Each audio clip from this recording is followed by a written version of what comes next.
Good morning, friends. Let's continue with capital budgeting.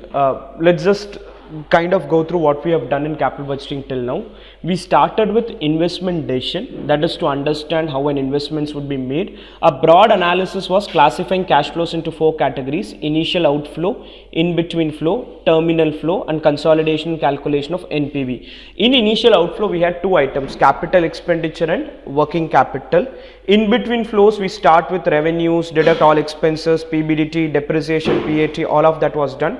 Terminal flow is again recapture of working capital, net salvage value, consolidate and calculate NPV.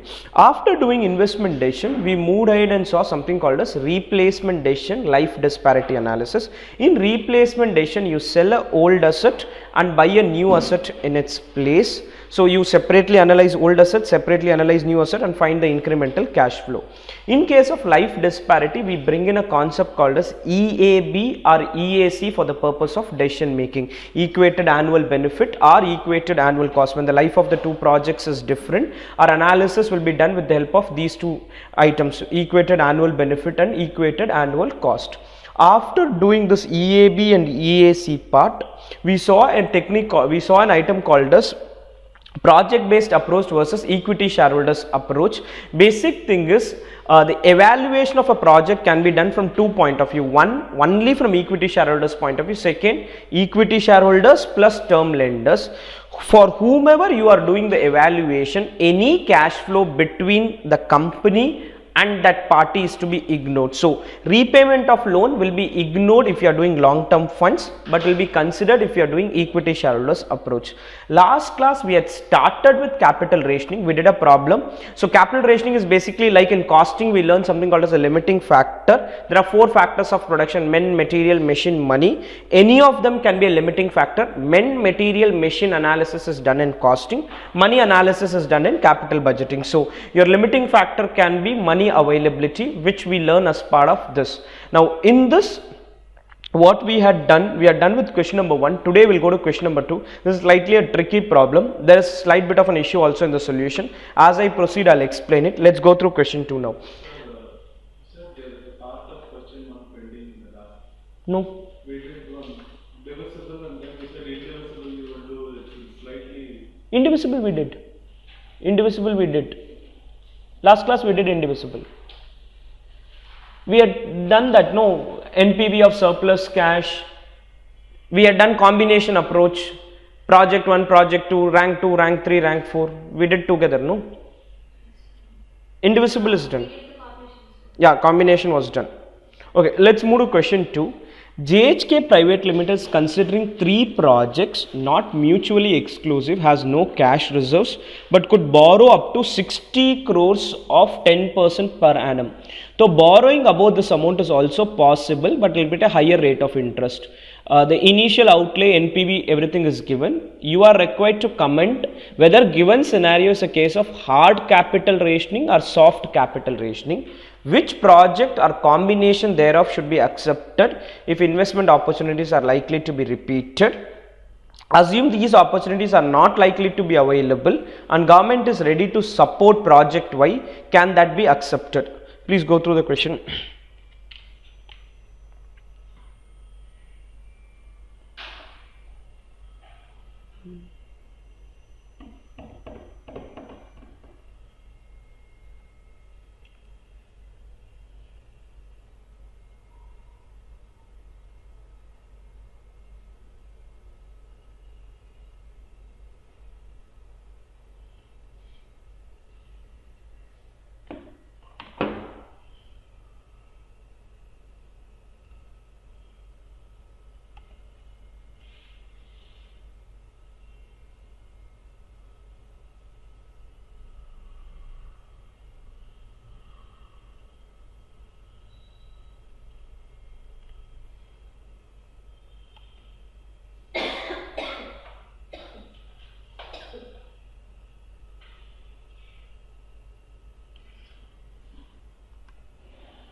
Okay, let's start with this question number 2 now. Now, this company has been given option of doing there are 3 projects which it has in hand. There is a project X, there's a project Y, there's a project Z. If I add up the money required for 3 projects, it would be broadly closer to 90 crores, 30 plus 38 plus 25. So you will require around 90 crores to do this. Whereas the company is saying they can borrow only up to 60 crores at 10% per annum. So I need 90 crore of money to do the 3 projects in hand. Unfortunately, I have only 60 crores. So adequate money is not available. This is capital rationing scenario. Now there are 2 types of capital rationing. One is called as hard capital rationing and soft capital rationing. What is hard capital rationing is, in the economy itself, money is not there. So external factors can lead to a capital rationing. Internal factors can also lead to a capital rationing. For example, I want to buy a house today. The investment value is 1 crore. Bank is ready to give me a loan. But still I don't want to, because my budget for a loan is only 50 lakh. I cannot be taking a loan more than 50 lakh. That's my personal view. I don't want to take a loan more than 50 lakh rupees. Bank is saying that considering your income, everything, we can give you a loan of 1 crore. Now I myself restricted to 50 lakh, then that's called a soft capital rationing. That is because of my internal factor. I go to the bank and say, can you give me a 2 crore loan? Bank rejects it, outright rejection by bank. That is hard capital rationing, because bank itself is not ready to give the loan. So the capital rationing can occur because of external factors. It can also occur because of internal factors. If Reliance wants today, they can borrow 1 lakh crore. Their balance sheet will be so strong that they can borrow that amount of money if they want. But they may not want to do it, because if you are borrowing such huge amount, your interest expenses will go up, it will have impact on your EPS, all of that will have an impact. So somewhere you will have to restrict yourself. So every company in a practical world, all big companies will have a policy called as maximum debt to equity. Debt to equity is how much loan can I borrow. They will cap a limit. Why do they want to put a limit? Because if you end up borrowing huge amount, you will be in a position where debt servicing can become a doubtful thing. So that is why they may have a limit on the debt equity ratio. So in this case, whatever we are seeing is a soft capital rationing, because the company is eligible for a loan more than 60 crores, but that is at a higher rate of interest. So if I borrow at a higher rate of interest, my cost of capital can go up. When my cost of capital goes up, debt servicing become a doubtful thing. Or my project's NPV will, because your NPVs depend on the discount rate which you use, and discount rate is nothing but weighted average of equity cost and debt cost. So now write point number 1. JHK Limited has 3 eligible projects. Has three eligible projects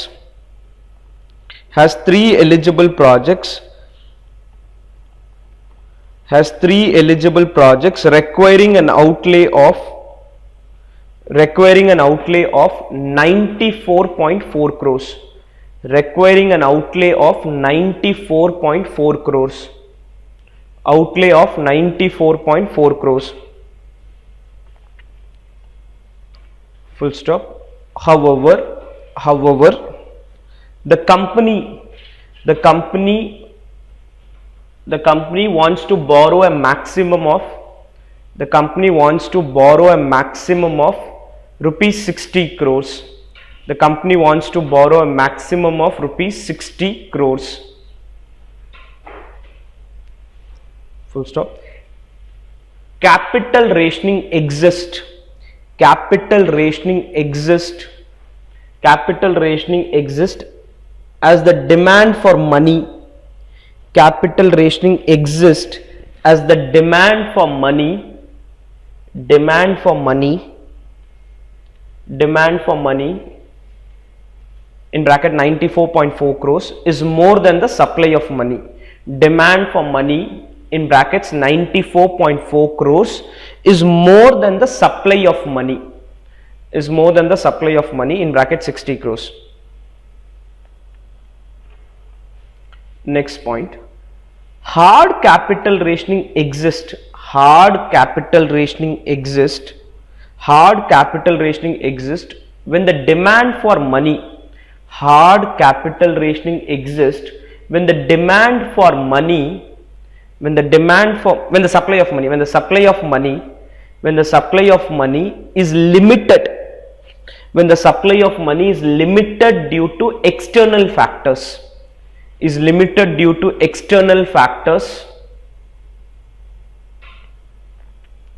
full stop. Soft capital rationing exists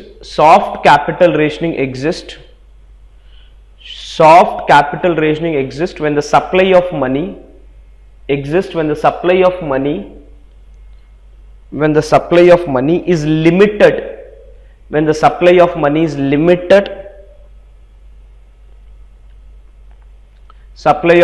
limited, due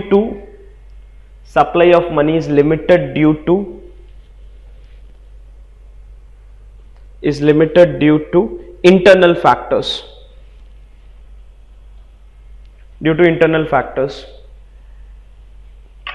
Next point. In this case, the borrowing limit is due to company's choice. The borrowing limit is due to company's choice,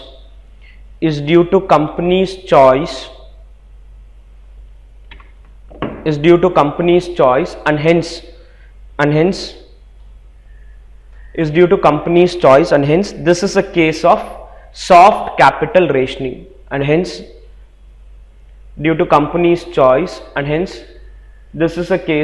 soft capital rationing, this is a case of soft capital rationing.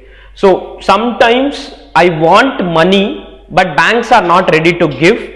Could be because of, if I go today and say I want 1 lakh crore, I am not going to get it because my balance sheet is not that strong for anybody to give a 1 lakh crore. So the limit can be an internal limit, the limit can be an external limit. If it's an external limit, it's hard capital rationing. If it's an internal limit, it's a soft capital rationing.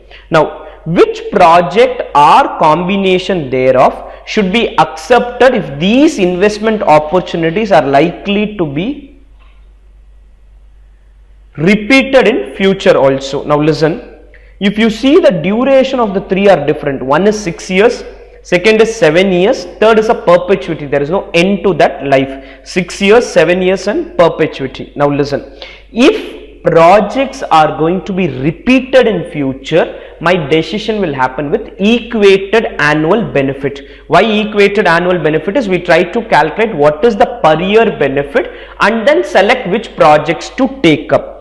If they are not likely to be repeated, then in the last problem we did this profitability index, technically present value of inflow divided by investment, we did that ranking, no? So based on like that I can do a ranking and decide. In this question I have only 3 projects, so I'll end up doing a combination approach. Even a ranking is not required because the projects, if the problems are silent, okay, in fact they have mentioned all projects are indivisible in nature, so I anyway cannot split. See, for an indivisible project, ranking doesn't play any part. Though you can say rank 1, rank 2, rank 4, rank 5, all that you can try, but that ranking is of no use. I just need to find out what possible combinations are there. Now, there are only 3 projects. In a 3 project, I can say it's either going to be 1 and 2, 1 and 3, 2 and 3, 1, 2 and 3. Somewhere some combinations will come and we decide that.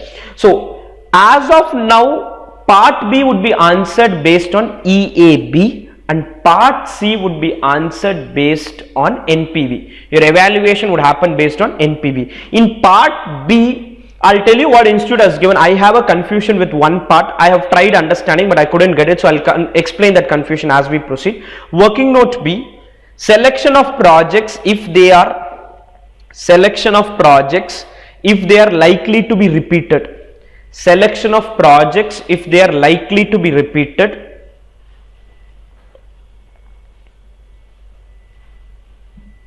If they are likely to be repeated. Now right, if the projects are to be repeated, if the projects are to be repeated in future, are to be repeated in future, then the decision should be based on EAB. Then the decision should be based on equated annual benefit. Decision should be based on equated annual benefit. Next point, if the project is one time, then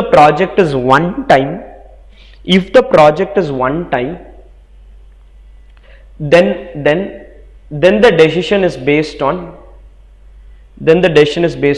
NPV. Then the decision is based on NPV. Okay, we had done one problem where we had to decide a replacement analysis and an abandonment analysis. If it's replacement, I said we will do equated annual benefit or EAC, because that was an exercise which is to be repeated. So when something is done repeatedly, you need annual benefit.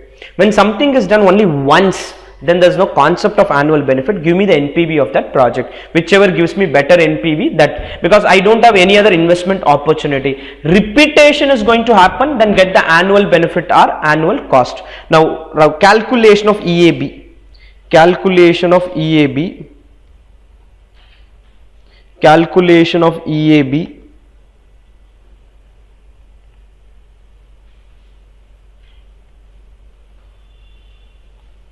Particulars in 3 projects.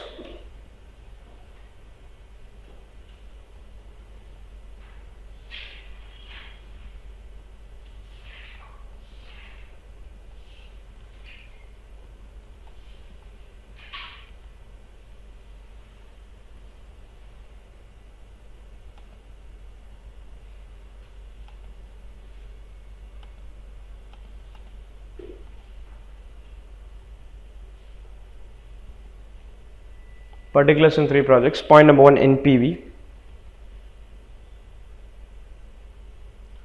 Inside you can write in lakhs. Let's do this problem in lakhs. NPV.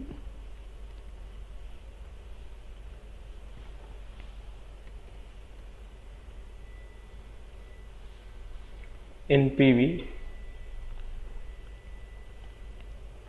550 lakhs, 720 lakhs and 650 lakhs. Life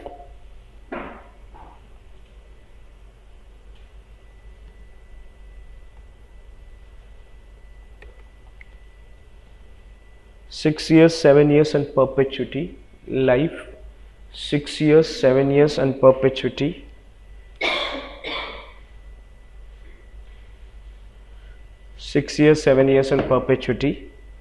To get equated annual benefit, what's the formula? NPV divided by PVAF. NPV divided by PVAF. What is the cost of capital for the company? Okay. 6 year 12% factor, 7 year 12% factor. I'll tell you what is to be done for perpetuity.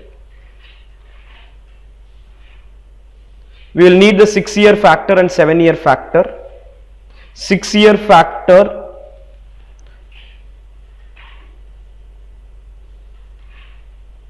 present value annuity factor,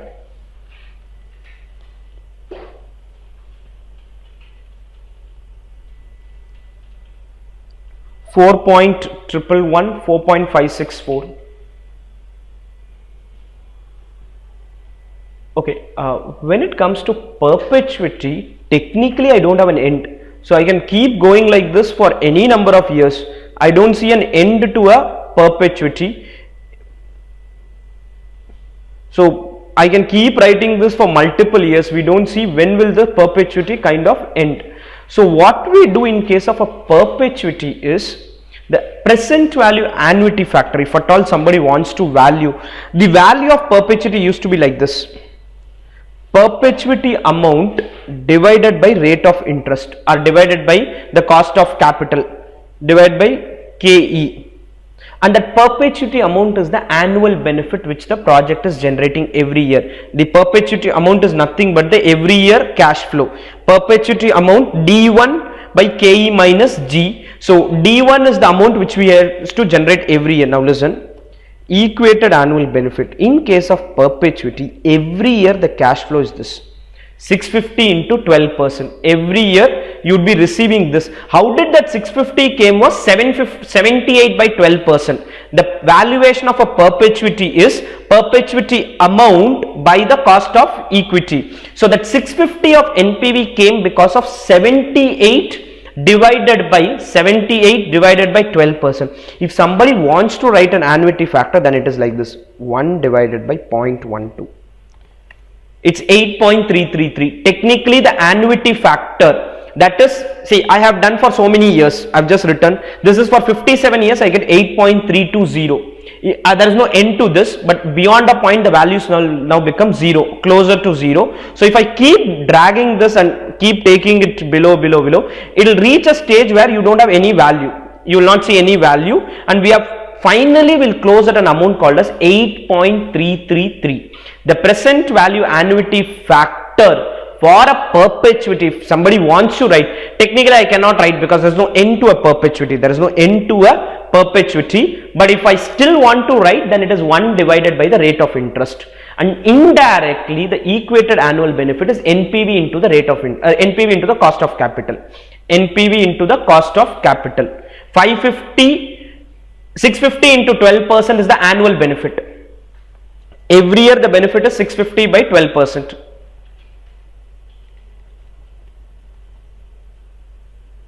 That's not the annual cash flow, that's the annual benefit. The difference in cash flow and benefit is cash flow is what you generate, benefit is post meeting the expenses. So every year the company would be not generating 78, they would be generating something which will give a present value of this plus this. The present value of perpetuity would be 25.60 plus 6.50. Of that, 6.50 is the benefit, 25.60 goes towards meeting expenses. So this is the equated annual benefit. Clear? Okay, now listen for some time. Can you tell me what is the cost of the project? Project 1. First project is 3080 lakhs. Second is, okay, now listen. These are the cost of projects. I technically have 6,000 lakhs with me, 60 crores. Now, institute have gone ahead and given an answer saying that project Y is the only answer. Why project Y? Because that generates the highest equated annual benefit. EAB of project Y is 157.76 lakh. I still have a confusion. Why can't it be X and Z put together? Because I have 60 crores with me. I can do X as well as Z. X and Z put together can be done. I haven't got a convincing answer. The only logic which I think is maybe if it's likely to be repeated, you can do only one project. I'm not very sure. I'm not very sure on that. I've done a little bit of googling, but I haven't got a convincing answer. Institute answer to this part is you can do only project Y. But if I do X and Z, which is within that 60 crore ka limit, if I do that, I will get 133 and 78. I'll get 133 and 78, which is anyway more than 157, which we see there, which is anyway more than 157. Not sure why, but the solution is given that it will be only project Y. You will do only one project, that is project Y. I can explain why we do EAB, because you are repeating the project. So that part is very clear. Till this, I am with institute solution. The only issue which I have is, can it be X and Z put together? Institute has given a note to it. Let's follow whatever they are saying. So now, right, the company will go ahead with project Y. The company will go ahead with project Y.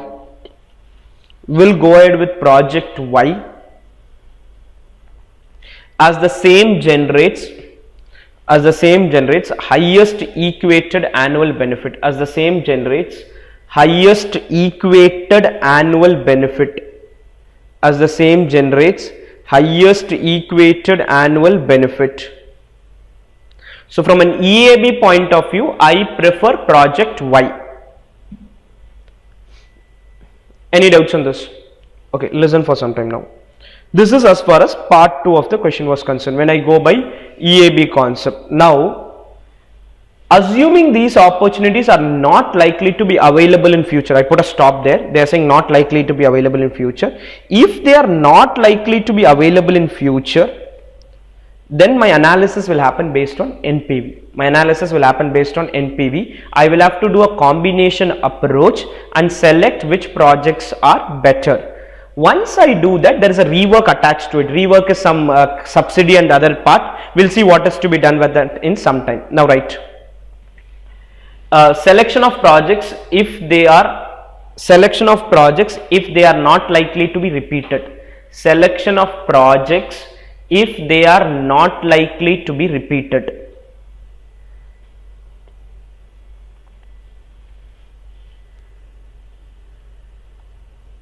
Two columns, combination NPV, combination and NPV, combination and NPV. Now first, a combination of 3 is not possible. If 3 was possible, then there is no capital rationing. Tell me a combination of 2 projects which is possible. X and Z. So let's write. Okay, 3 columns, combination amount invested NPV, combination amount invested NPV, X and Z. This is one combination, X and Z.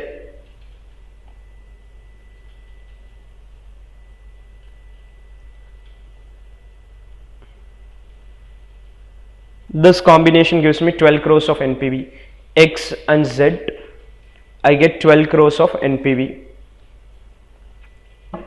X and Z is a combination. Any other combination possible?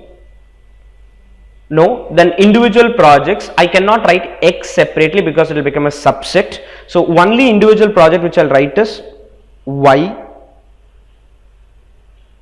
We are not writing X because X is a subset of the first one. We cannot write Z, Z is also a subset. So these are the 2 options now. Either you choose X and Z or you choose Y.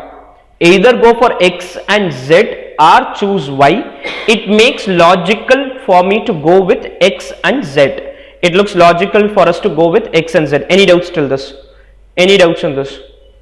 X and Z is one combination. I cannot do 3 projects. I cannot do X and Y. I cannot do Y and Z because money is not sufficient. So we do X and Z, and Y separately we have written. Any doubts on this? Just adding 2 NPVs, that's all. 550 plus 650. Project X NPV plus Project Z NPV. You just add the NPV of the 2 projects. Okay, now listen. Now they are saying government is likely to support Project Y on following terms. We felt that X and Z is a right combination, but now they are saying government is going to support something, some information is given. I'll explain first a concept.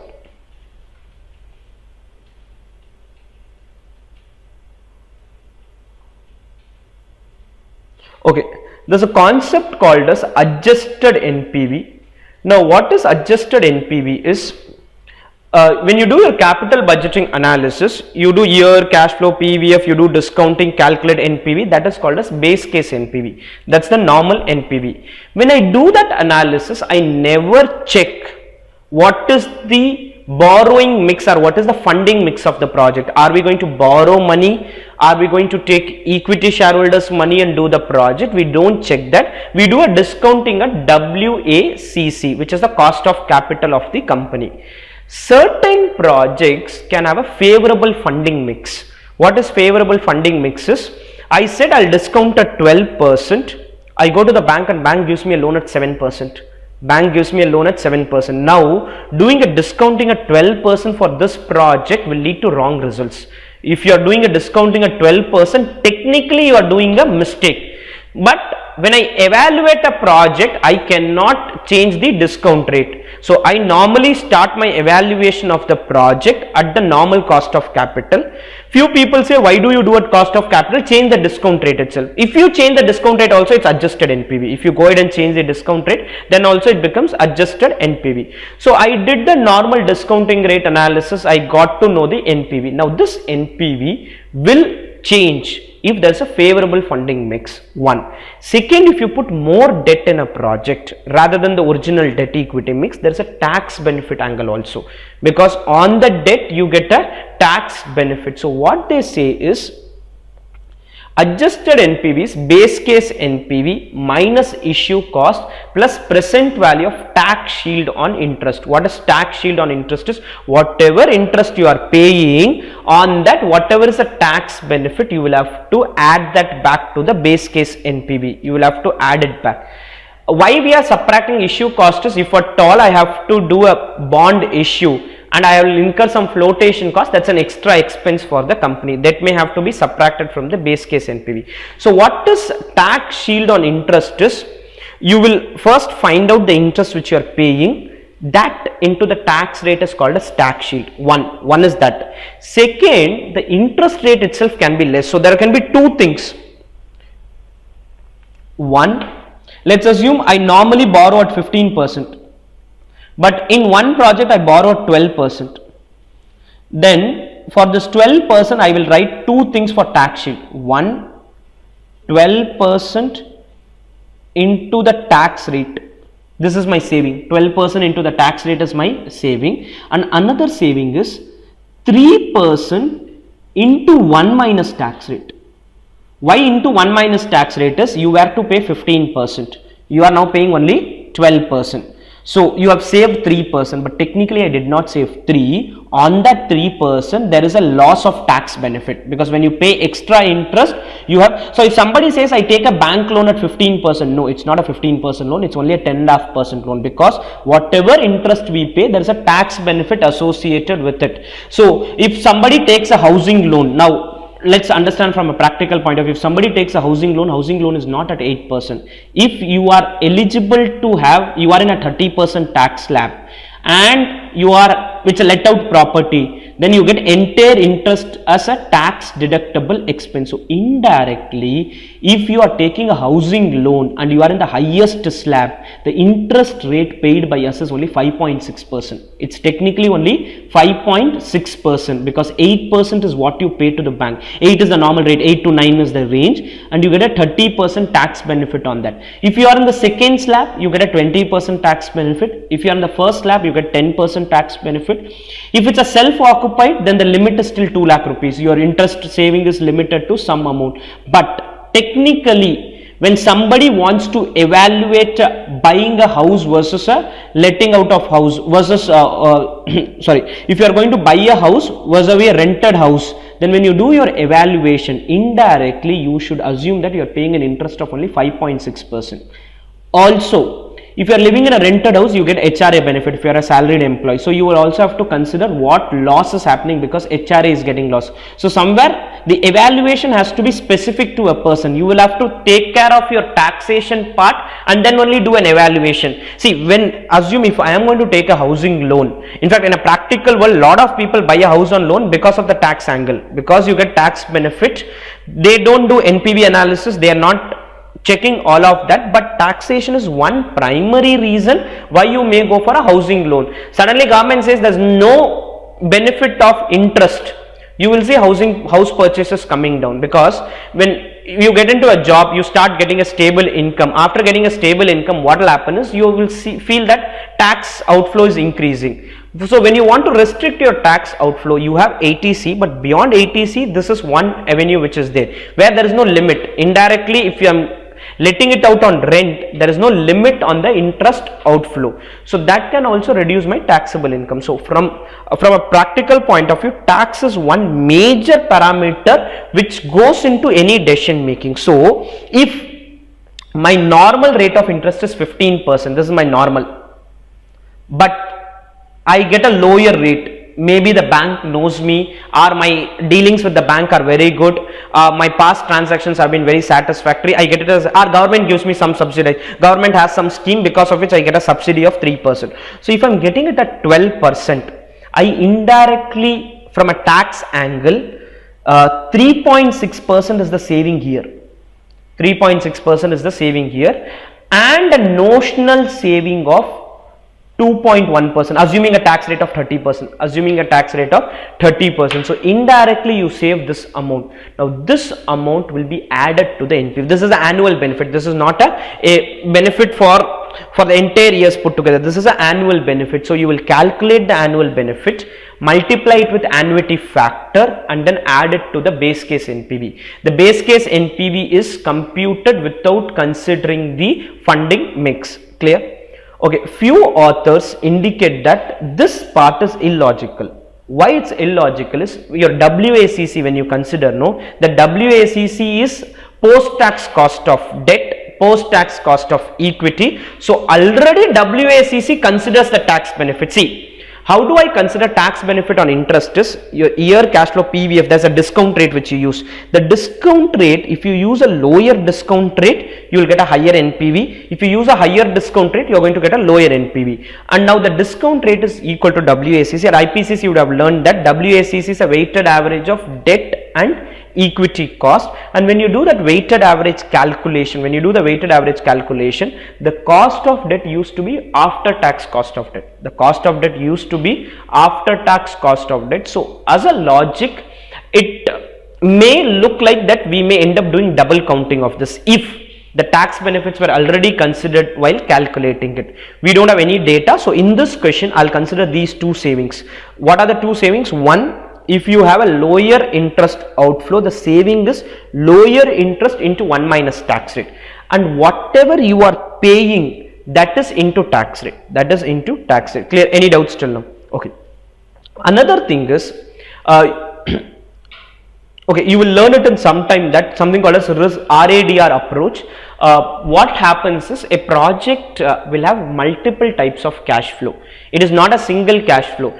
Till now what we have been doing is we used to do year, cash flow, PVF, DCF, and we used to use a single discount rate. The discount rate indirectly also indicates how risky a project is. If I am going to do a very high risk project, I will use a high discount rate, and for a low risk project we will use a low discount rate. So RADR approach, which we are learning in some time, indicates that you cannot use a single discount rate for all the cash flows. There is an initial outflow, there's an in-between flow, there's a terminal flow. In in-between flow you have revenues, you have cost, you have depreciation, you have a lot of items.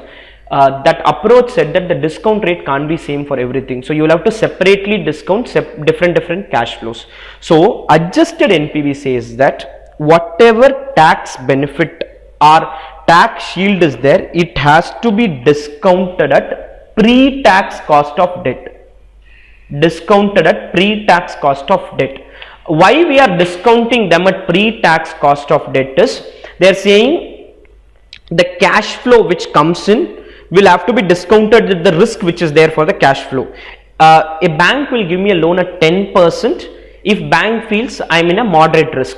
The same bank will give me 8% if he believes I am in a low risk. The same bank can give you a 12% if they believe you are in high risk. So the interest rate changes based on the risk perception of the banker about me. Similarly, when I am doing my discounting of the tax benefit, the logic is, if the loan is high risk, it will have a high discount rate. If the loan is less risk, it will have a low discount rate. So you will do the discounting at pre-tax cost of debt. Whatever is the pre-tax cost of debt. So for example, all of this will be discounted at 12%. Pre-tax cost of debt, the rate at which I am going to take a loan, I will end up discounting it at pre-tax cost, so not at 12%. The normal rate 15%, you will discount it at the pre-tax cost of debt, the normal pre-tax cost of debt of the company. Again, here also few authors have said it can be post-tax cost of debt. Why do you want to take pre-tax cost of debt? Few authors have also indicated let's take normal cost of capital. Why this? So you will learn this in some time in RADR approach. So I'll explain in detail in RADR approach. Let's get into this now.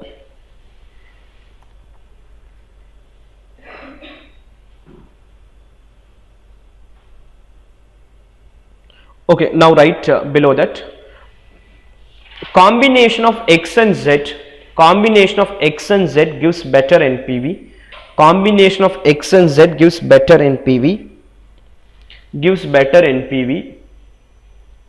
As compared to project Y.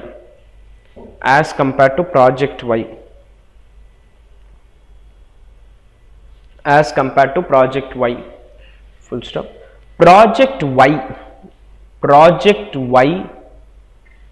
Project Y has certain additional benefits,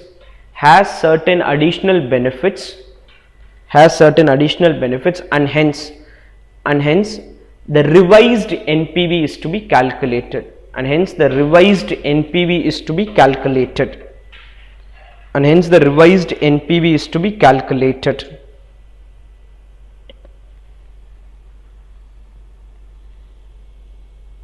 Revised NPV is to be calculated. Now listen, revised NPV is base case NPV, listen for some time, plus subsidy benefit plus interest, subsidy and tax. My base case NPV was how much? 7 lakhs, 7 crores or 7 point? Okay, 720. There's a base case NPV of 720. Now, a cash subsidy of 7 crores will be available. I assume the subsidy comes on day 0, and if I'm going to get this subsidy of 7 crores, my NPV will automatically go up by 7 crores. My NPV will automatically go up by 7 crores. You see an initial outflow of 38 crores. That outflow itself can come down. If there is a subsidy, the outflow itself can come down. So there is a cash subsidy of 7 crores that will directly go and hit my NPV. That will directly go and hit my NPV. 7 crores of subsidy benefit will directly hit the NPV of the project. Any doubts on this? Cash subsidy of 7 crores will be available. Balance, they are saying 50% of the initial outlay. What was the original initial outlay?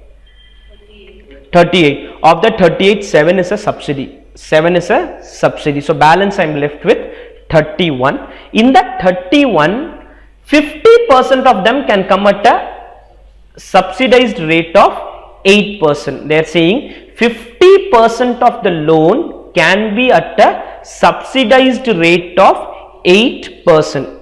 Half of them will come at a subsidized rate of 8%. Now listen, tax benefit is 0.5 into 31 crores. 0.5 into 31 crores. 0.5 into 31 crores into 8% into 30%. This is the tax benefit. 0.5 into 31 crores into 8% into 30%. 8% is the rate of interest which we are paying. Whatever you are paying, on that you get a tax benefit at the rate of 30% plus 0.5 into 3100 into 2%. This is the subsidy element into 1 minus tax rate. Into 1 minus tax rate. There are two parts to do. One, whatever you pay, on that you get 30%. Whatever you save, on that you get 70%. Whatever you pay, on that you get 30%. Why 30% is? The tax rate is 30%. So if I am paying 8%, I will get a tax benefit of 30% on 8. On top of that, I am going to save 2%. How I save 2% is, normal borrowing rate was 10%. I save 2%. When I save that 2%, whatever amount I save, on that I get a benefit of 1 minus tax rate. 1 minus tax rate. Any doubts till now? But this is, we do it over a period of time, so we will not discount it with today's value. I am going to do discount. I am yet to come to it. I am just calculating the benefit. This is every year benefit. This is every year benefit. Technically there is again an issue. I am just trying to follow what institute solution is, but that issue is not that critical. This is every year saving into present value annuity factor 8 years, 10%, pre-tax cost of normal debt. 8 years, 10%. I get this benefit over a period of 8 years. The benefit comes over a period of 8 years. Problem is, I am going to make repayments. If I am going to repay a loan, I cannot get every year the same benefit. First year high interest, second year interest comes down, third year interest further comes down, fourth year interest. Institute hasn't done this adjustment. Let me not get into that part of it. I wanted to explain adjusted net present value concept. The concept of adjusted present value is, you have your base case NPV. It will reduce because of an item called as issue cost. What is issue cost is, to raise debentures you will have to pay some money initially, and it will go up because of tax benefit. Tax benefit will have two angles. One, whatever you pay into tax rate. plus whatever you save into 1 minus tax rate. Whatever you pay into tax rate plus whatever you save into 1 minus tax rate. This is the annual benefit out of debt. This into the pre-tax cost of debt annuity factor. Do this and let me know the answer. 720 plus 700 plus half into 3100 into 8% into 30, half into 3100 into 2% into 70.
The 0.5 component comes because that's the amount of loan we take. We don't take the entire amount, 50% only is taken. So 0.5, why 3100? Because 3800 is the investment, 7 crore subsidy is there. Into 8% paid into 30, not paid into 2% into 70.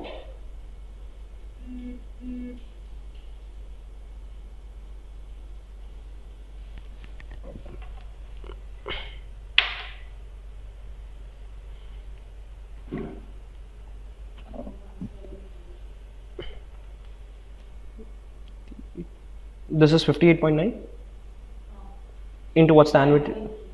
5.333.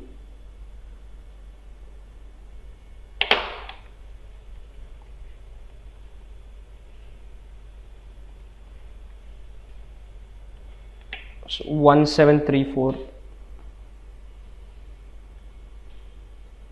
As such, with that subsidy itself, it will get accepted. The subsidy itself is a huge amount. That itself make project Y a better one as compared to combination of X and Z.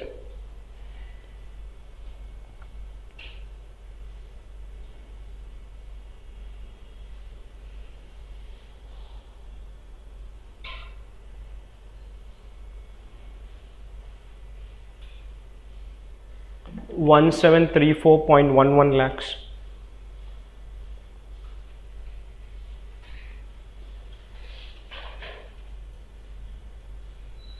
Clear? It's 0.5 into 3100 into 8% into 30 plus 0.5 into 3100 into 2% into 70.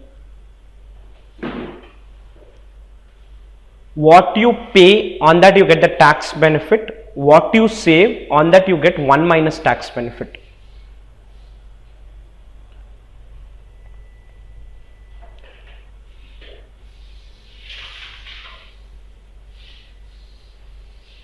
So then calculating and comparing these both, then should we not consider for project Y also how much interest to tax you save? Project, this is project Y only. Sorry. I understand. See, so that's why I said no. So basic thing is the other project, the tax benefit is already considered. This project, I'm considering the tax benefit in that 50% portion. See, I cannot exactly explain full logic in this because I have few gaps. The point is, earlier this was a loan at 10%. So obviously when the NPV would have been calculated, they would have taken tax benefit for 10% of the loan, sorry, the loan into 10% and the tax benefit would have been taken. Now in fact, the tax benefit should ideally be reducing in this case. Why should it be reducing is earlier you were paying 10% interest, now you are paying 8% interest. So according to me, this is the only part which should come in the calculation. Why only this part should come is because this is the tax saving which is there. This is the interest saving and I remove the effect of tax. This is already auto considered. This is already auto considered. I shouldn't repeat it. Not sure why it gets repeated. The only thing is they want to analyze the tax benefit separately and do it. This can work provided I have not considered the tax benefit in my original calculation. Taking that logic ahead, yes, I should ideally adjust the other NPVs also, but we don't do it. We just leave it at this stage. You can write finally, the company should select project Y. The company should select project Y as it generates NPV of 17.34 crores. As it generates NPV of 17.34 crores. Generates NPV of 17.34 crores. We should select project Y as it generates NPV of 17.34 crores. Done. Okay. Now we are done with all parts from an investment angle. Now we are going to see it from a risk angle. Just a minute. Whatever we are going to see it from now onwards is part of CA Inter, current CA Inter. So this is an area which is totally new to you. You wouldn't have seen this at IPCC level. Okay, risk analysis in capital budgeting. Now there are two terms, risk and uncertainty. Practically I keep using these terms interchangeably. I'll say there is a risk, there is uncertainty. Technically there is a small difference. Risk is something which can be measured using some statistical tools. Uncertainty is something which can't be measured. I cannot put a value to an uncertainty. I can put a value to risk. That is, today I have to go from my home to office. I say there is a risk I may not reach the office on time. I'll say I'm uncertain by what time I'll reach the office. I keep using these two words, but I don't see a difference. Risk is something which will say I have a 20% risk that I'll not reach office on time. Now I don't know how do you get the 20%, but you will attach a value to it. Uncertainties you cannot attach a value. Risk is you can say the time to reach office can be between 10 minutes to 20 minutes.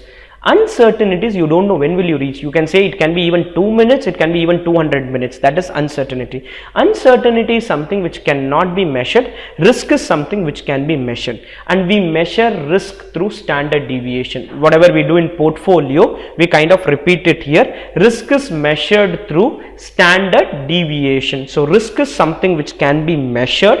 Uncertainty is something which cannot be measured. And to measure risk, I need two numbers. One, you give me some values and probability attached with those values. Give me some historical values and a probability attached. See, in portfolio chapter, we used to calculate risk and standard deviation and call it as risk. That is from a return point of view. Return is 20%, the risk was 10%. Now this risk can be computed for anything. I can compute the risk even for time to reach office. How do I compute? I take the last 200 days.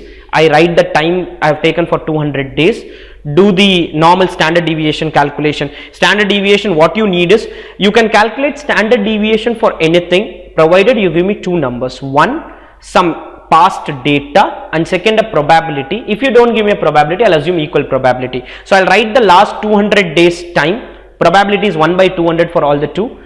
Product, deviation, PD square, square root of PD square, I get a number. That is the average variation in the time which I am going to take to reach my office. The variation in time which I take to reach my office.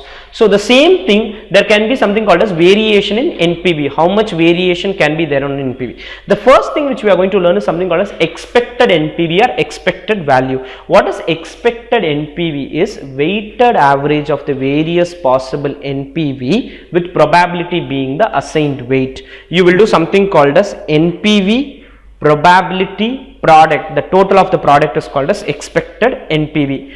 After the product you write deviation and PD square. Square root of PD square is called as standard deviation. So you can calculate expected NPV, we can also calculate standard deviation.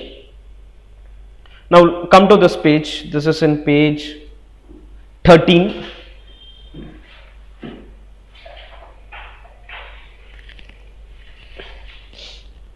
Page 13. A person gets an interview from two places. He has to select where to go for the interview and the salaries expected are place 1, place 2. I have been given the salary, I have been given the probability. Multiply, put a total, that's called as expected salary. You can write expected for anything, salary, marks, anything expected can be calculated. So multiply, put a total. 4 lakh. 6 lakhs, 4 lakh, 14 lakh is the expected value.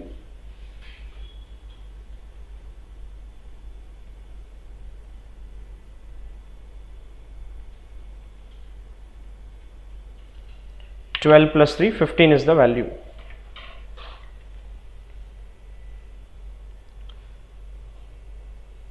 If somebody says expected salary in place 1 is 14 lakh and place 2 is 15 lakh, my choice would be to go to place 1. If somebody gives me just this information saying that expected salary of place 1 is 14 and place 2 is 15, 14 and 15, I would prefer to go to place 2. So the answer would be, what happened? Here I think. Or you switch on the AC, just close the door and switch on the AC. The expected salary is 14 and 15, so we would prefer to go with place 2. So the decision is place 2. Any doubt? You can write decision. The person would opt for place 2. The person would opt for place 2 as it has higher expected salary. Would opt for place 2 as it has higher expected salary.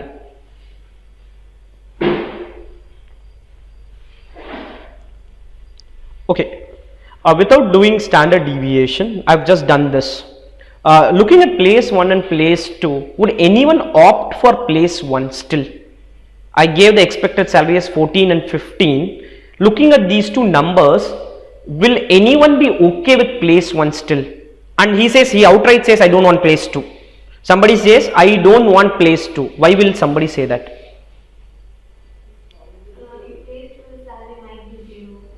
So technically you may not get the job. Salary of 0 is technically not getting a job. So somebody may say that there is uncertainty whether I'll get job in place 2. Let me not try there. Let me go with place 1. That part gets measured through standard deviation. Now we'll have deviation and PD square. The values were 14 and 15. Let's not do it in lakhs, let's do it normal numbers, because lakhs when you square it will have so many. So the deviation is, in this case the average was 14, average was 15, the deviation is 10 minus 14 minus 4, 15 minus 14 1, 20 minus 14 6, 20 minus 14 is 6, minus 4 1 is 6.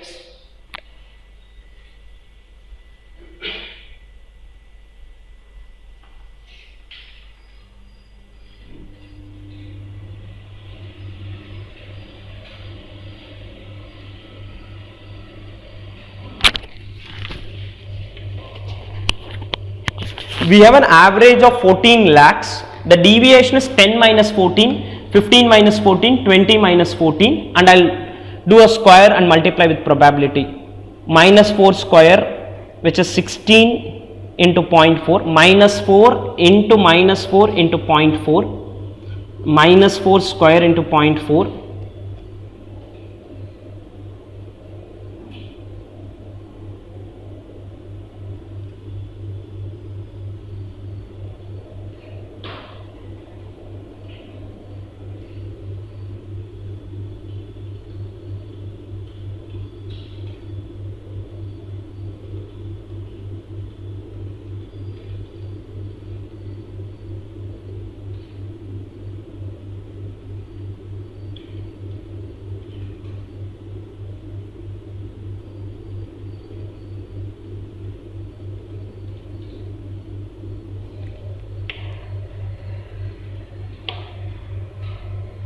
The deviation is salary minus the expected salary.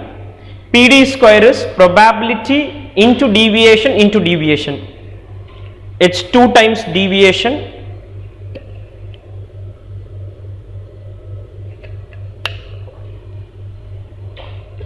probability into deviation into deviation. So the total, if you take a square root, you will get the standard deviation. You can write the standard deviation can be in normal numbers. 3,74,166.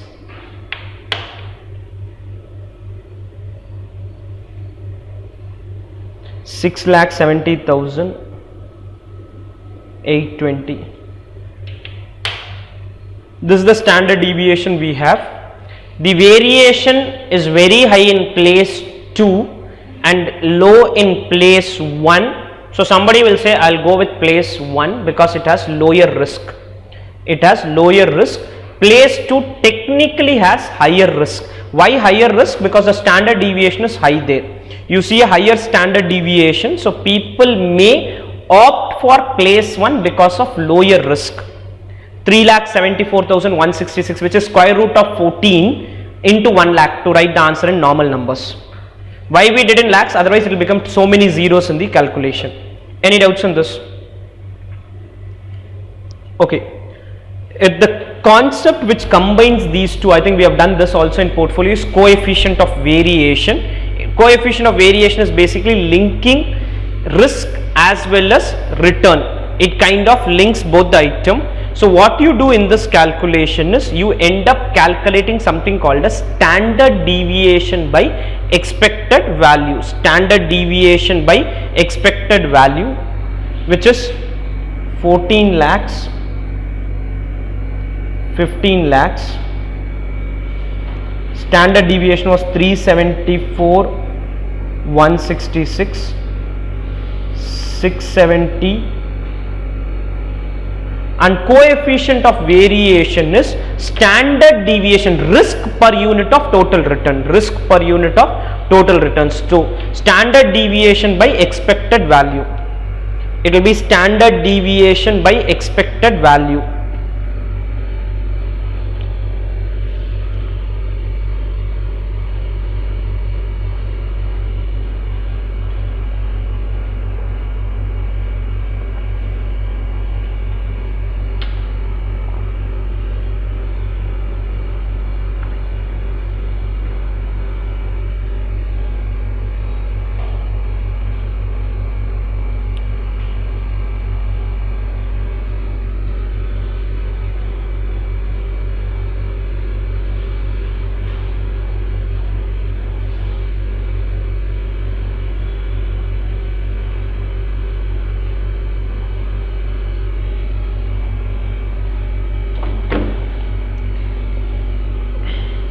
Three 374,166 by 14 lakhs, 670,820 by 15 lakhs. We'll get two numbers. Should we prefer lower coefficient of variation or higher coefficient of variation? Lower or higher? How do you calculate coefficient of variation? Risk per unit of total return. It is risk per unit of total return. So standard deviation by expected value. So technically it's again measure of risk.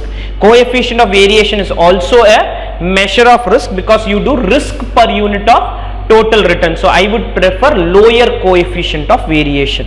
We would prefer lower coefficient of variation.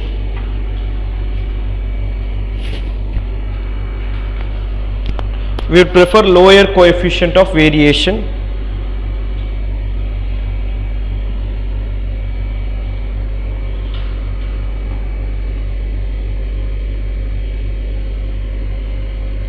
Whichever has a lower coefficient of variation, you end up going ahead with that. Clear? Done? Okay, let's do problems on this concepts now.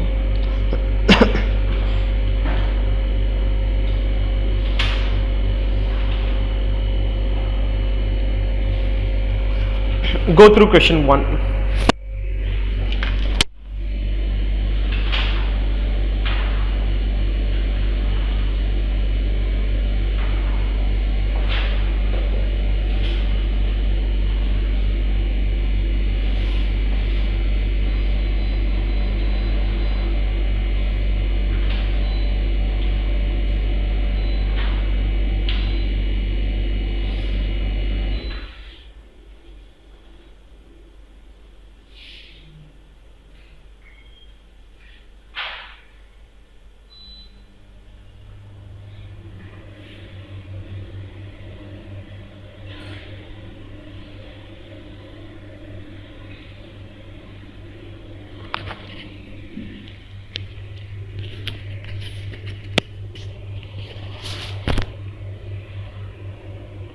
Okay, let's start directly with the question. Shivam Limited is considering two mutually exclusive projects. Project A costs 36, B costs 30. You have been given the NPV distribution for each project. Now listen, they have already given NPV and probability. Like portfolio, they may give the returns and probability. Sometimes they may not give the returns and probability. So we used to calculate returns. Similarly, if the NPV is not given, then you will have to do year, cash flow, PVF, DCF and calculate NPV for every scenario. So there can be multiple scenarios in the question and we will have to end up calculating the NPV for each scenario which is there. In this question, NPV and probability is given. I should search for these two items, NPV and probability. If they are given, let's proceed directly with that. Working note 1, evaluation of project A. Evaluation of project A.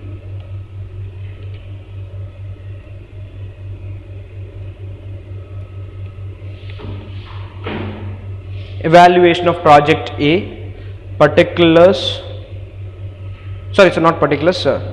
NPV, probability, product, deviation and PD square. NPV, probability, product, deviation and PD square inside in thousands. I cannot do it in normal numbers. When I square it will become huge. In thousands.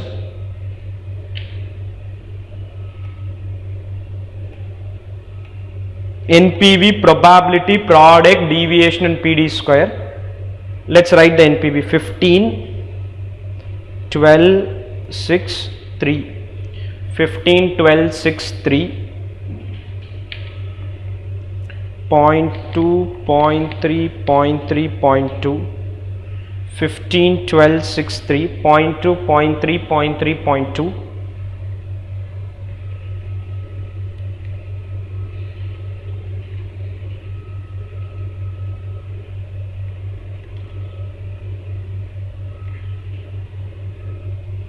Product, NPV, probability, product.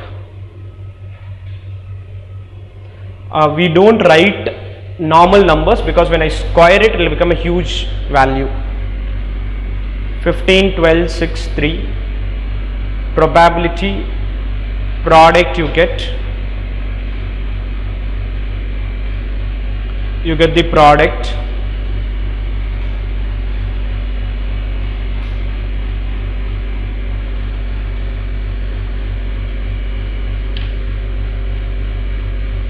Deviation is NPV minus the product. Deviation is NPV minus the product. Product total. NPV minus the product total. NPV minus product total is the deviation. NPV minus product total. Product total is called as expected NPV. X minus X bar. X bar is the overall total of product. X is the NPV column.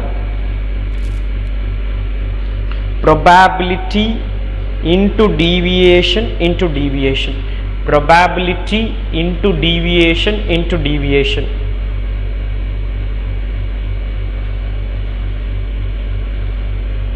Probability into deviation into deviation.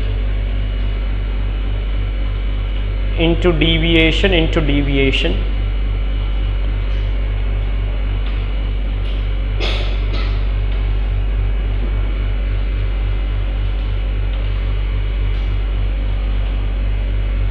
Probability into deviation into deviation. Product, NPV, probability, product, deviation and PD square. Any doubts on this? Below this, let's answer them. Expected NPV. We'll write the normal numbers now onwards. 9,000. Expected NPV 9,000. 9,000.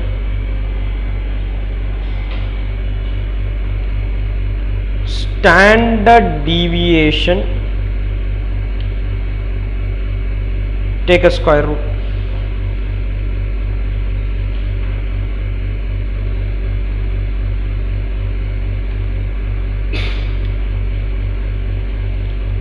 take a square root and then multiply with 1000.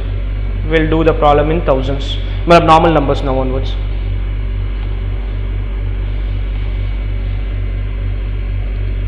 The expected NPV is 9000, standard deviation is 4450. Standard deviation is 4450. Expected NPV is 9000. If I have to calculate coefficient of variation, which is not asked, but if I have to calculate, then I end up doing it as risk by return. Any doubts on this? Do the same thing for project B.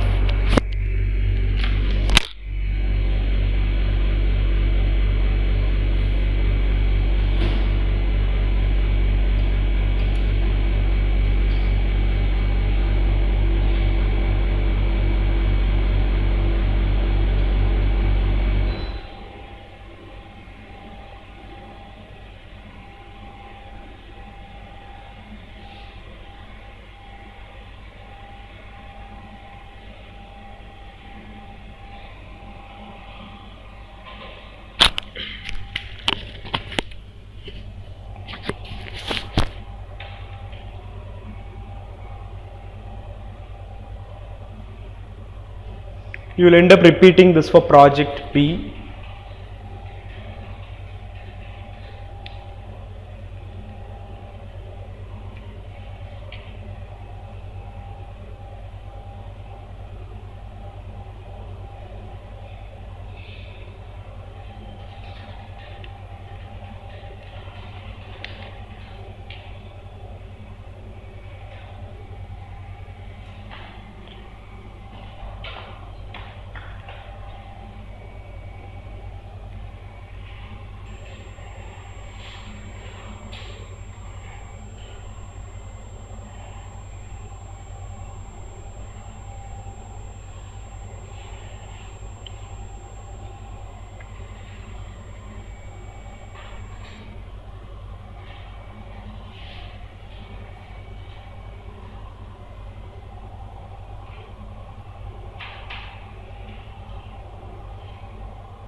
The second project has NPV of 9000, standard deviation of 3795. Standard deviation of 3795. Any doubts on this? Clear? Okay, the question has also asked for profitability index. How do I calculate profitability index? NPV plus cost of project. NPV plus cost of project is inflow. It's inflow by outflow. Inflow is nothing but outflow plus the NPV. The inflow is nothing but outflow plus NPV. So next, computation of profitability index. Profitability index. PI is equal to inflow by outflow equal to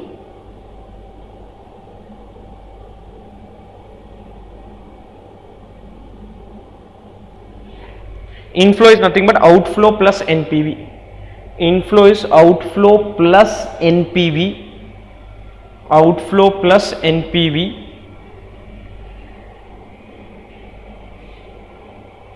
Project A had an outflow of 36,000 plus 9 by 36. 36,000 plus 9,000 by 36,000. Project A, 36 plus 9 by 36, which is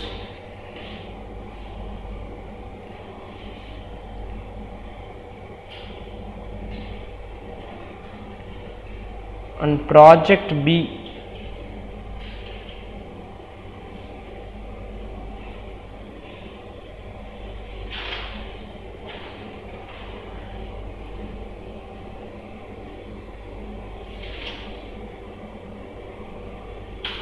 $30,000 plus 9,000 by 30,000, 1.25 times and 1.30 times, 1.25 times and 1.30 times, or we can even express it as percentage, 125% and 130%. Any doubts on this? Okay, which project do you recommend? State with reasons. Now listen, recommendation of project can depend on standard deviation, it can also depend on return. There are two sets of people. Aggressive investors would prefer higher NPV, conservative investors would prefer lower standard deviation. In this case, which has better NPV? Both have same NPV, so I am indifferent, let's not be bothered. So return as a parameter is of no use in this question. Which has lower standard deviation? B. If it was a scenario where A had higher NPV and B had lower standard deviation, then our answer would be the selection of project would depend on the risk preference of the company. A company following an aggressive financial policy would prefer project A as it generates higher NPV, assuming it generates higher NPV. A company following a conservative financial policy would prefer project B as it has lower standard deviation. In this question, I don't have all that confusion because return is same, risk is less. Now right, project A and B generate the same amount of NPV, generates the same amount of NPV.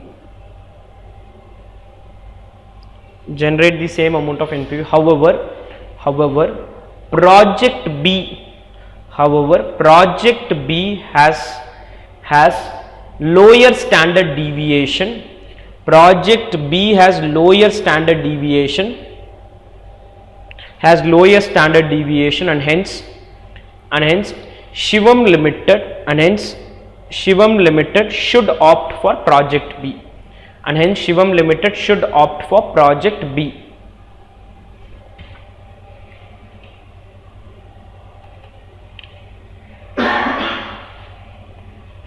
Any doubts in this? Let's move to question 2. A company is considering X and Y with following information. Great, all the numbers are available. Our role is just to make a decision. They have given NPV, they have given standard deviation. Which project will you recommend based on the above data? What will be the answer? Which project will you recommend based on the above data? X, Y. Depend on the risk preference. I am not going to give a straightforward answer. I will give that longer answer. Whether your opinion will change if you use coefficient of variation. Now in coefficient of variation, there is no concept of aggressive, defensive and all, because coefficient of variation links both risk and return, and whichever has a better coefficient of variation, you would prefer that. Now right. The selection of project would depend on the risk preference of the company.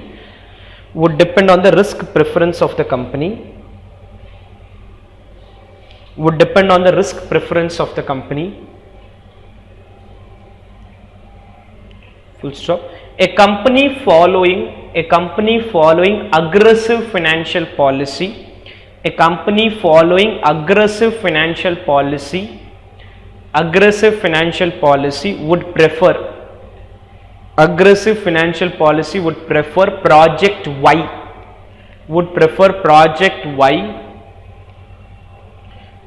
project Y. As it generates higher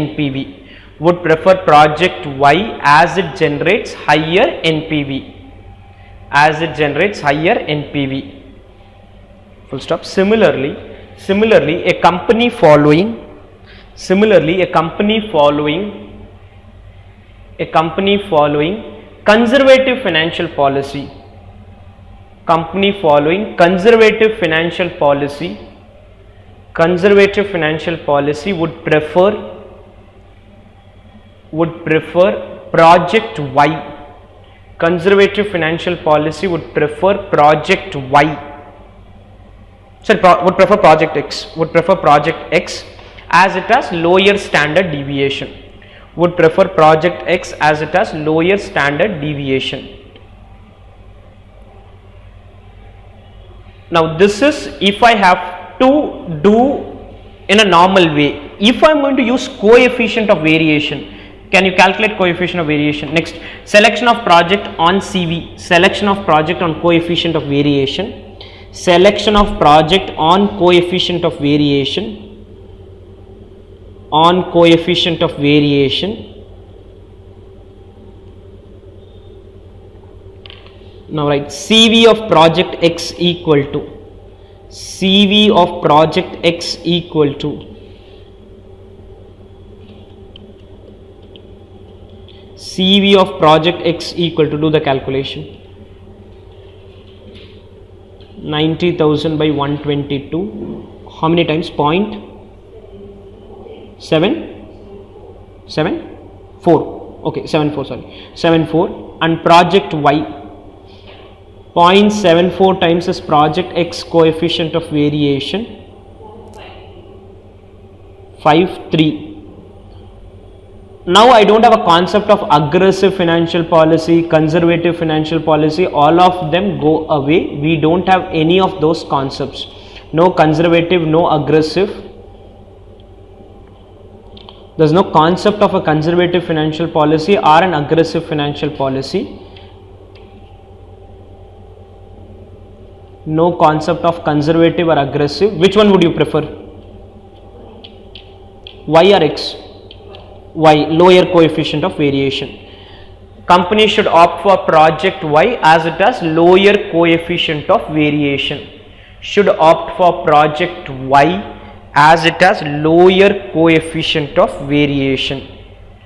Project Y as it has lower coefficient of variation.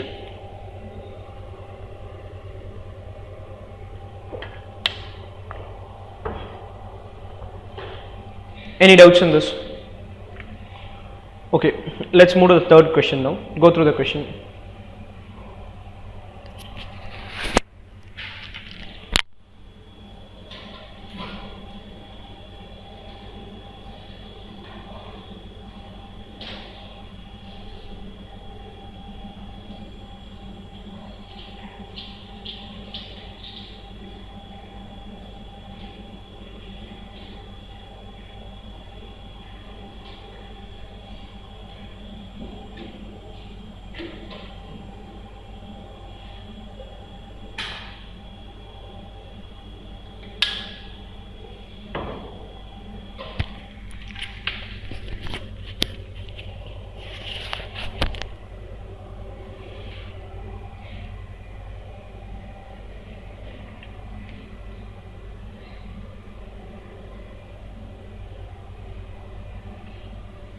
Okay, let's look at the question. Jet Airways is planning to acquire a light commercial aircraft at an investment of 50 lakhs.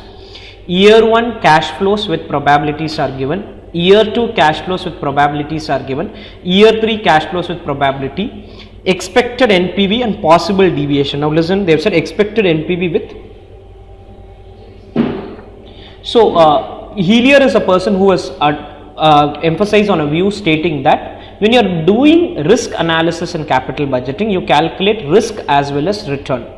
Risk is standard deviation, return is expected NPV. So what they said is when you are calculating expected NPV, calculate at the risk free rate. Don't consider risk there also and calculate at 12% or a 14% or a 15%.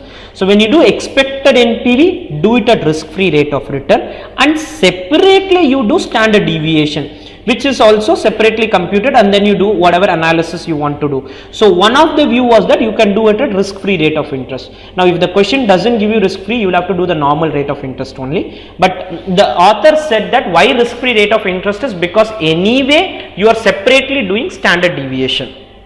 Now in order to do a problem, I need two numbers. I need a probability, I need a NPV. I need a probability and I need a NPV. Now if you see in this question, I have year 1 data, I have year 2 data, year 3 data. Now it is not that this is one scenario. If this was one scenario, then it would have been 0.1, 0.1, 0.1. This is not one scenario, which indirectly means first year can be 14 lakhs, second year can be 20 lakhs, third year can be 35 lakhs. Third year can be 35. So any scenario can pan out. If I have to do NPV calculation, then it is 4 into 4 into 4, 64 different NPV are possible. 4 into 4 into 4. So NPV calculation is not possible in this question. I cannot go through the NPV route. If I go through the NPV route and do the calculation, I'll get the same answer. I have no doubts on that. We'll get the same answer, but I have to write 64 different NPV. And what will be the probability for every NPV? It will be, for example, 0.1 into 0.1 into 0.2. It's a joint probability. So 0.1 into 0.1 into 0.2, which will technically be something like 0.004. It will be a very small number. That will be the NPV for 14, 15 and 18. 14, 15 and 25 will be 0.1 into 0.1 into 0.5.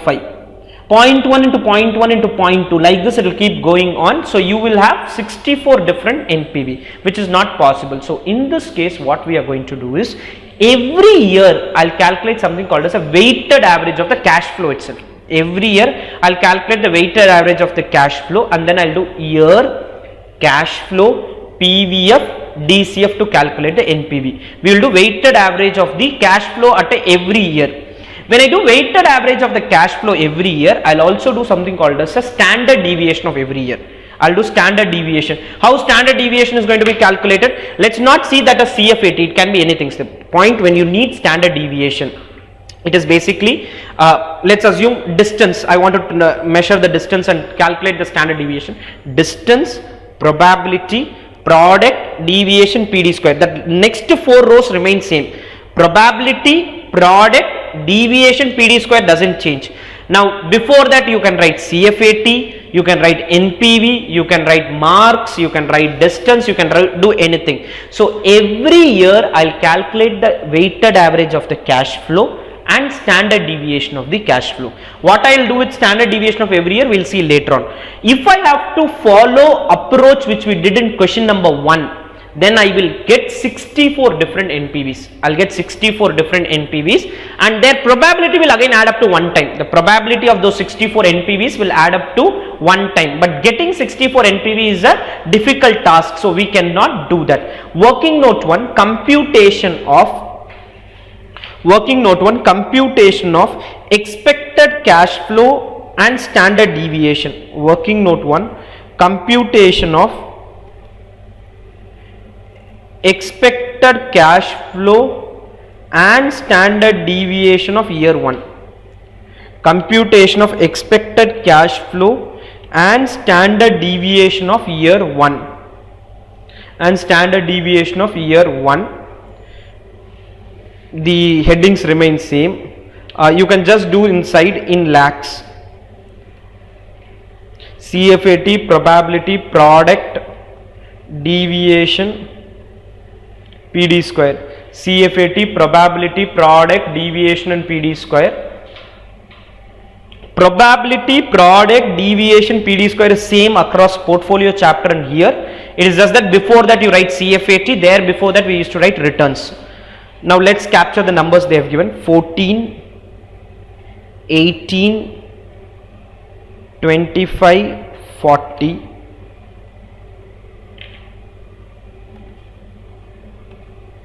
14, 18, 25, 40. The probabilities are given 0.1, 0.2, 0.4, 0.3.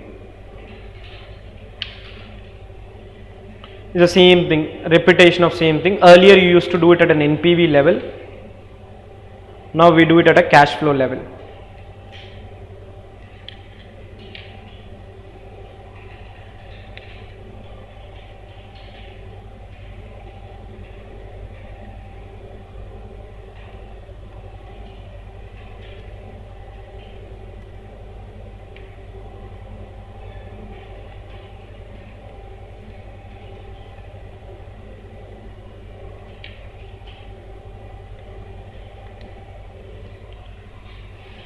We used to do it at a NPV level, now we are doing it at a cash flow level.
You will repeat this for the second year, third year. Same calculation, expected cash flow and standard deviation of year 2 and then year 3. Year 1, 27 lakhs is the expected cash flow and standard deviation is 9.24 lakhs. 27 and 9.24.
Second year is 29.3 and 9.93.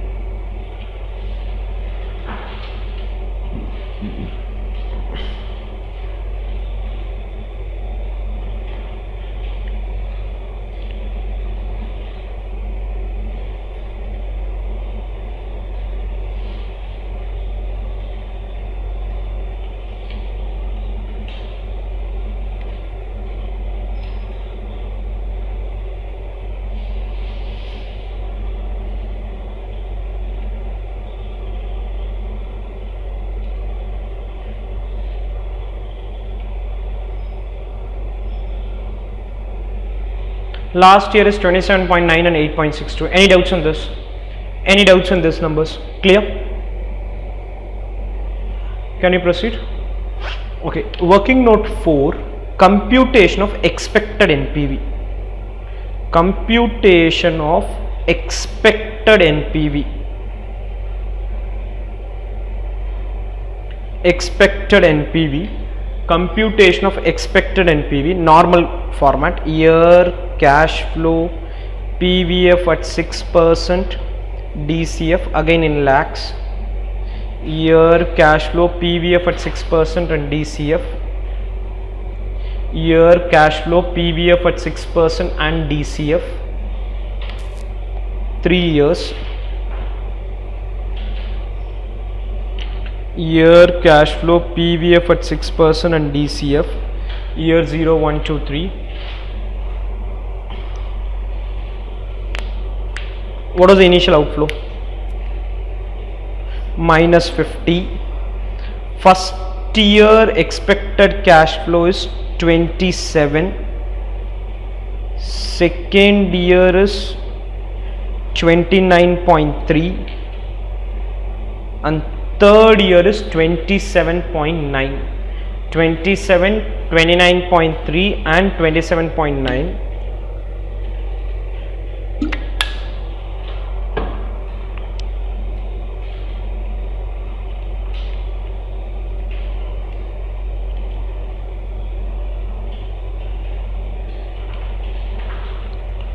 %6 discount rate.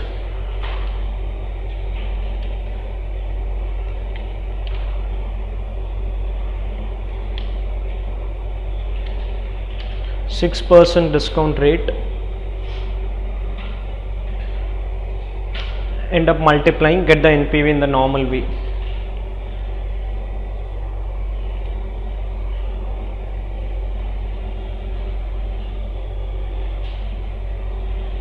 Year, cash flow, PV of DCF, that will give you the expected NPV of the project. Expected NPV of the project. So the NPV is 24.98 lakhs. NPV is 24.98 lakhs. Clear? Okay, that's one part of the answer. The second part of the answer is asking possible deviation in the expected value if the cash flows are independent and if the cash flows are dependent. Listen, I'll explain independent, dependent as I proceed. Listen for some time.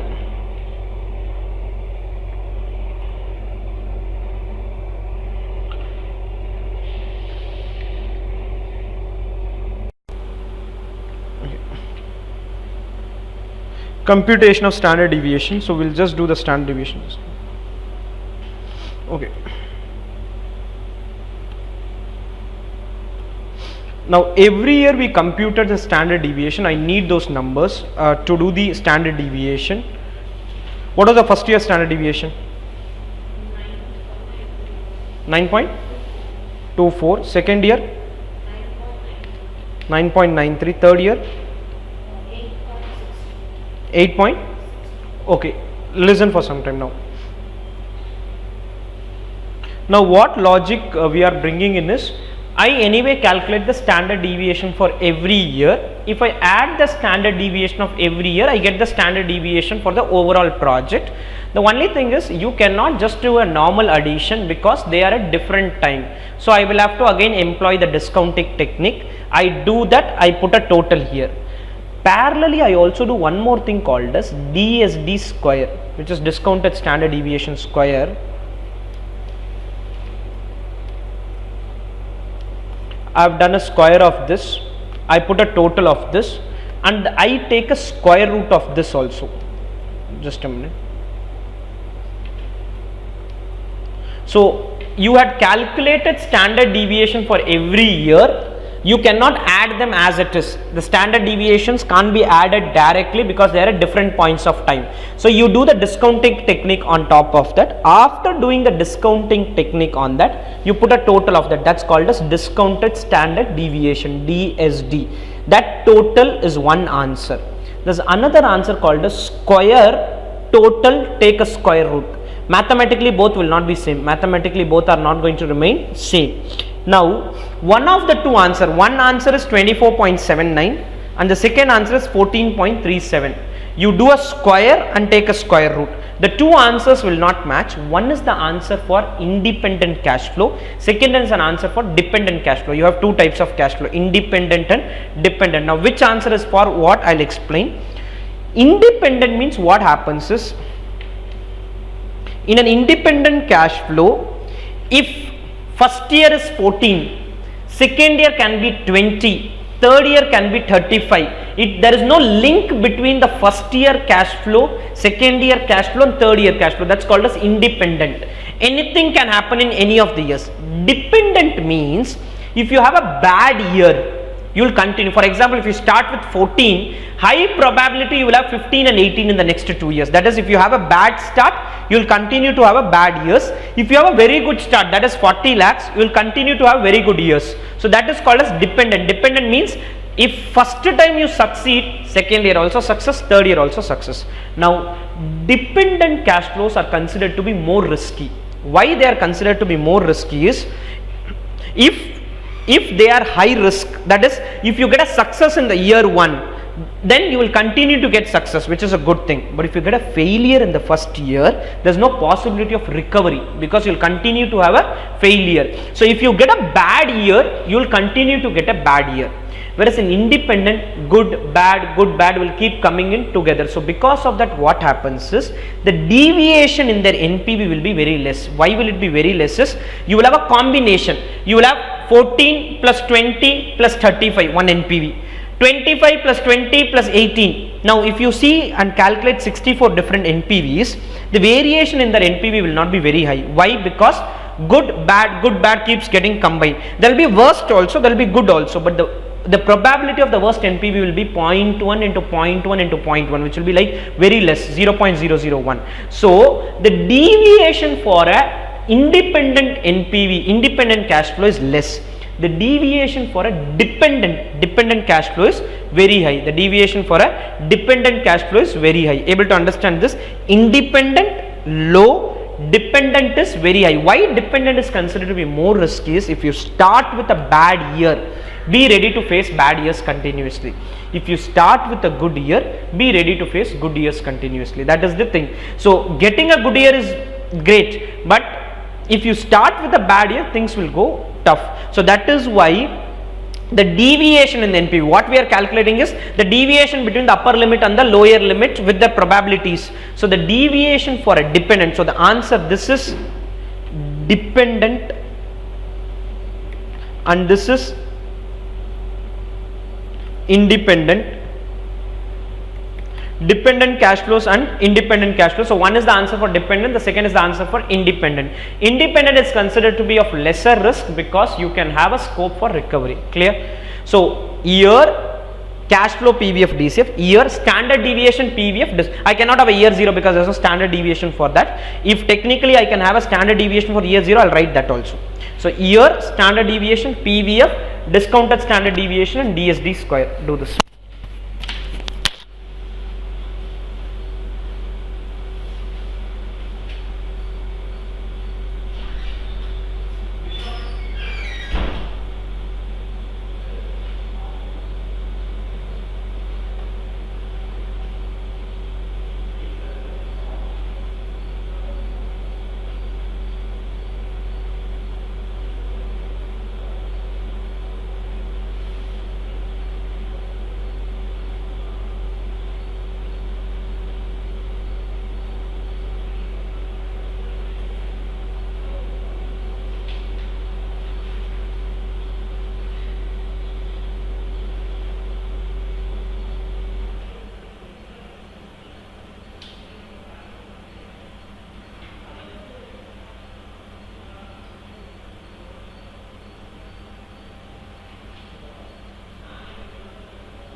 So the basic thing is, a dependent is a scenario where there will be only, in this question there will be only 4 NPVs. What 4 NPVs? 14, 15, 18 is one NPV, 18 lakh, 20 lakh, 25 lakh is another NPV, third is 25, 32 and 35, and fourth is 40, 45 and 48. Why it is dependent? Because one good year continues to be good year, one bad year continues to be bad year. So you will have only 4 different NPVs. Now if you calculate standard deviation with these 4 NPVs, you will have the lowest, you will have the highest and some 2 moderate ones. So the deviation is very high. When it comes to independent, the first one will be negative so much, then you will have negative lesser, then you go positive, higher positive, higher positive. So the deviation in case of independent, the deviation between the 64, among the 64 different NPVs is going to be less as compared to the deviation among the 4 NPV. That's the logic. So that is why independent, and in fact practically if I ask somebody, would you prefer a dependent or independent, most of the people will see, in practical most of the times it's dependent cash flow. If you start a business and you get a good year, most probably you will continue to have good years as long as you take care of quality, you take care of your customers, everything. If you have a bad year, most probably will continue to have bad years. So practical world it's more of dependent only, but in a problem if it's independent is preferred. Why independent is preferred is from one logic, bad year can be converted into a good year. Independent you can't do that. Clear? Any doubts on this? So the total of discounted, so 24.79 lakhs is the standard deviation of dependent cash flow, and 14.37 lakhs is the standard deviation of independent cash flow. Any doubts on this? Let's go to question 4. Following are the estimates of net cash flow and probability of a new project of ABC Limited.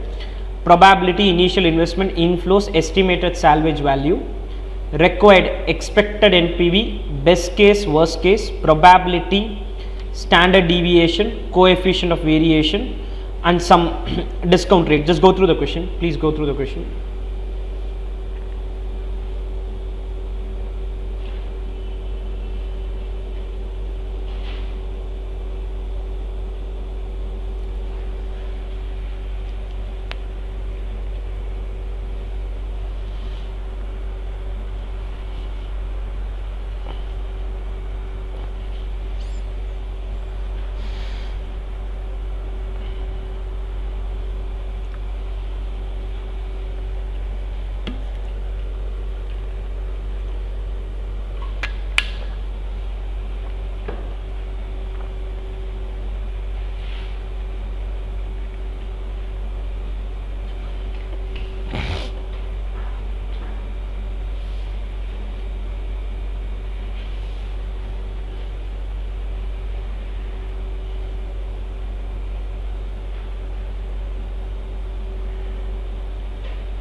Okay, the crux is they have asked standard deviation and NPV, somewhere that's the crux. Now listen, to calculate expected NPV I need NPV and probability. Look at question number 1, they gave me NPV and probability. Question number 2, the numbers were there. Question number 3, I had an option of doing NPV calculation or weighted average of cash flow. I preferred weighted average of cash flow because it's easier to do. If I go through NPV route, I need 64 different NPVs. Clear? This question, I assume that this is one option, this is second option, and this is third option. 3 different options are there.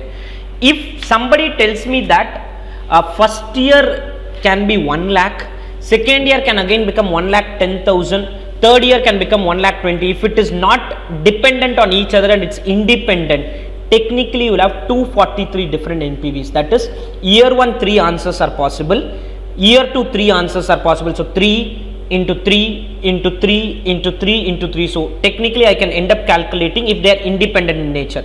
If they are dependent in nature, then there is only one NPV. Between an approach of calculating NPV and weighted average of cash flow, I would prefer weighted average of cash flow because it's easier to complete. It's easier to complete, and it is possible, be it dependent, be it independent, any scenario you can do that. Whereas if this question is a dependent cash flow, dependent means every year same amount will come, then there are only 3 NPVs.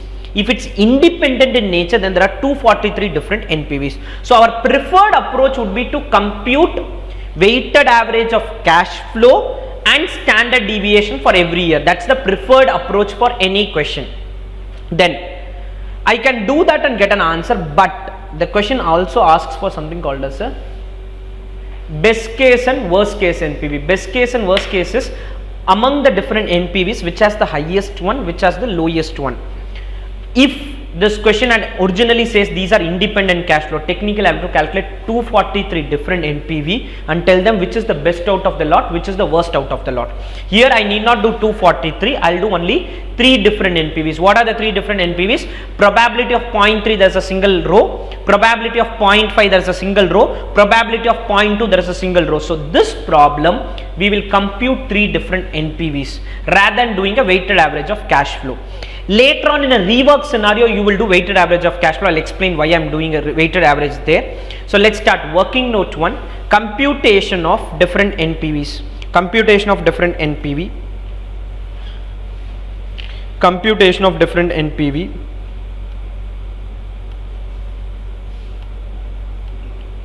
Computation of different NPV.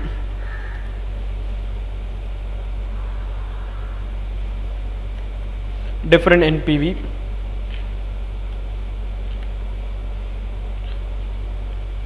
First give the heading probability of 0.3, year, cash flow, PVF, DCF, probability of 0.3, year, cash flow, PVF, DCF, year, cash flow, PVF, DCF, probability of 0.3, year, cash flow, PVF, DCF, 0, 1 to 5 and 5, 0, 1 to 5 and 5, year 0, 1 to 5 and 5, year 0 there is an outflow of 4 lakhs, inflow of 1 lakh and salvage value of 20,000. 4 lakh, 1 lakh inflow, salvage value of 20,000.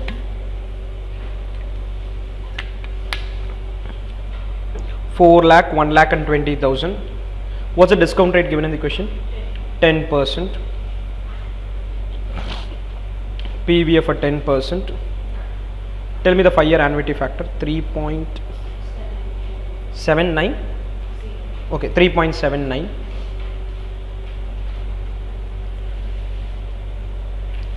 3.79. 3.79.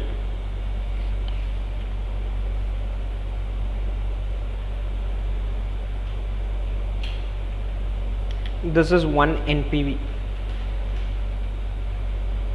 Like this, I may also have to calculate 243 different NPV if they were independent in nature.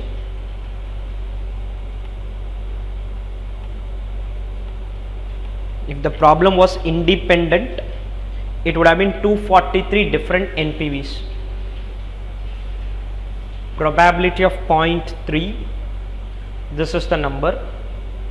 Same probability across years, so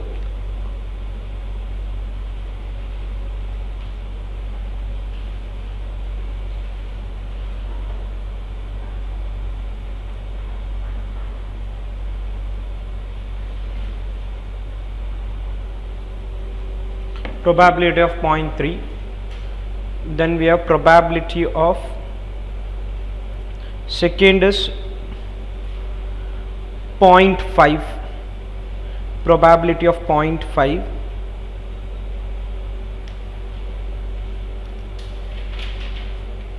minus 4 lakh, 1 lakh 10 and 50,000, probability of 0.5,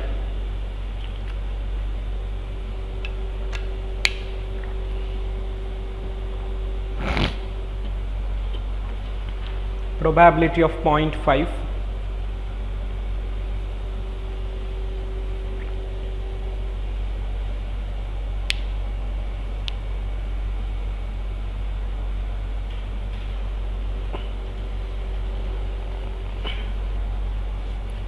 probability of 0.5.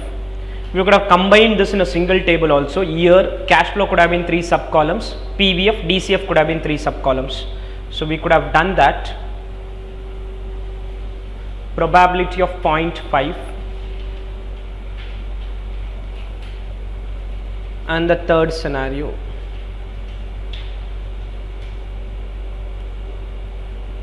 probability of 0.2.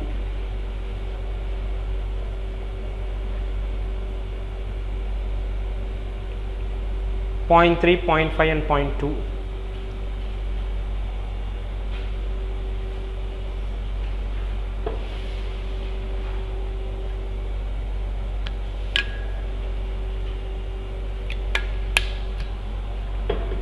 Point 3, 0.5 and 0.2.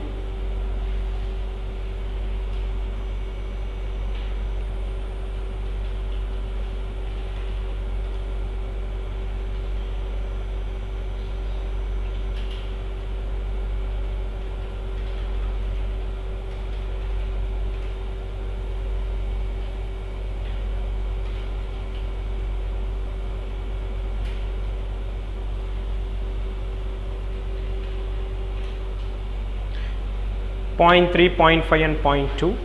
Slightly a longer process of calculating NPV. If I do the other approach, which is weighted average of cash flow, you will see that to be an easier one. We'll see in a rework scenario, I'll do that. Any doubts till now? Okay. Now, any doubts in these three NPVs? 8580, 47950, 92060. Any doubts in these three numbers? Clear? Now, this becomes question number 1. How it becomes question number 1 is, you know these two now. It becomes question number 1. You know the NPV estimate. You also know the probability for that.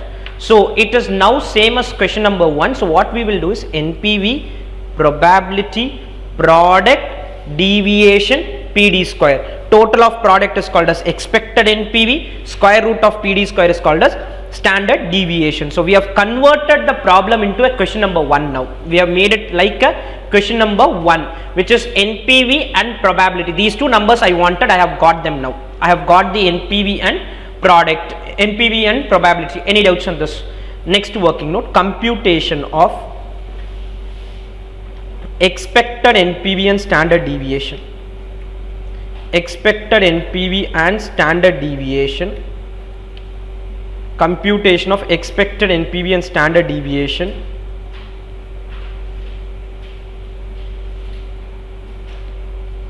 Expected NPV and standard deviation.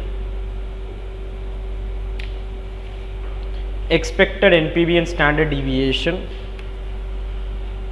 Now, this question has 3 NPV. Technically, you can have any number of NPV to be calculated. You can have 10 NPV, 20 NPVs to be calculated. Last question, if I had to follow this approach, I had to do 64 different NPV. If we do 64 different NPV, we would have followed this approach to get the answer.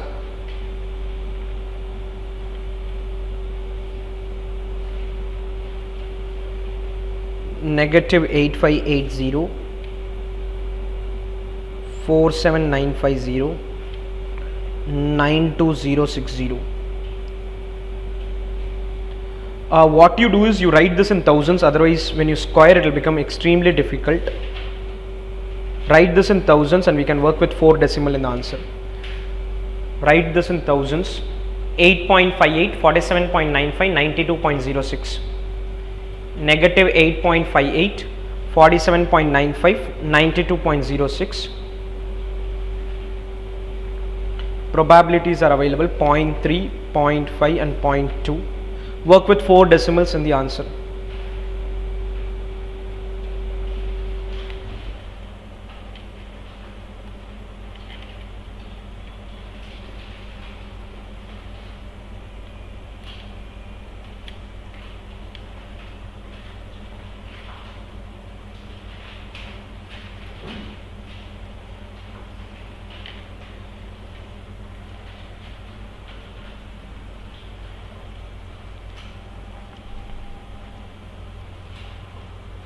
Work with 4 decimals for your answer.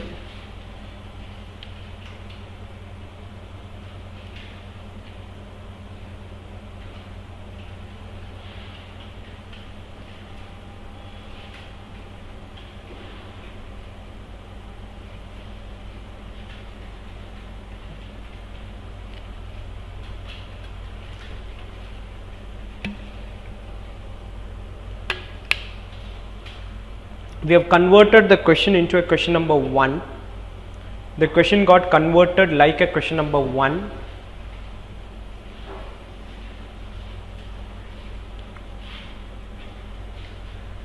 It got converted like a question number 1.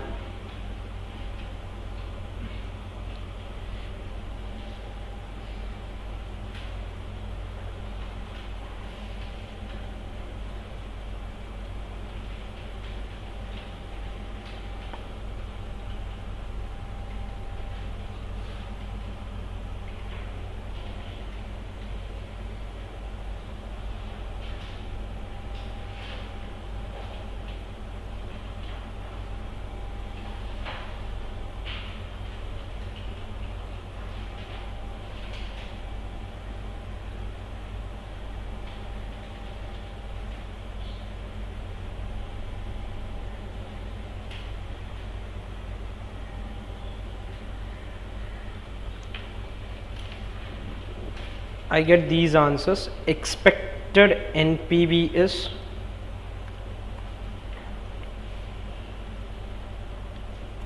39813 and standard deviation is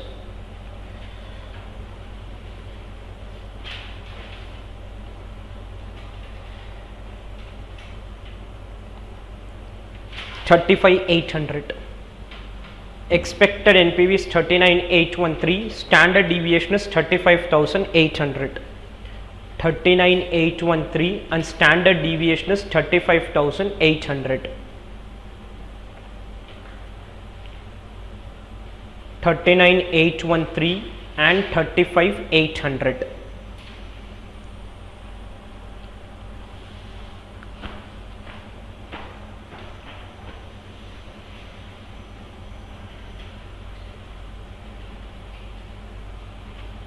$39813 and $35800.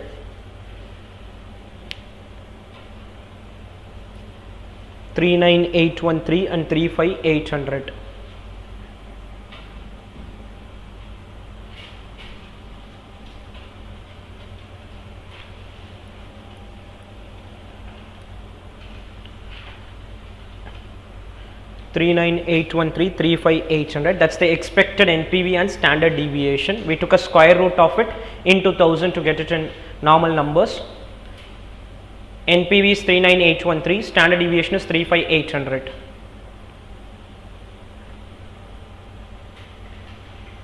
Clear? Can we proceed? Any doubts on that? Now listen.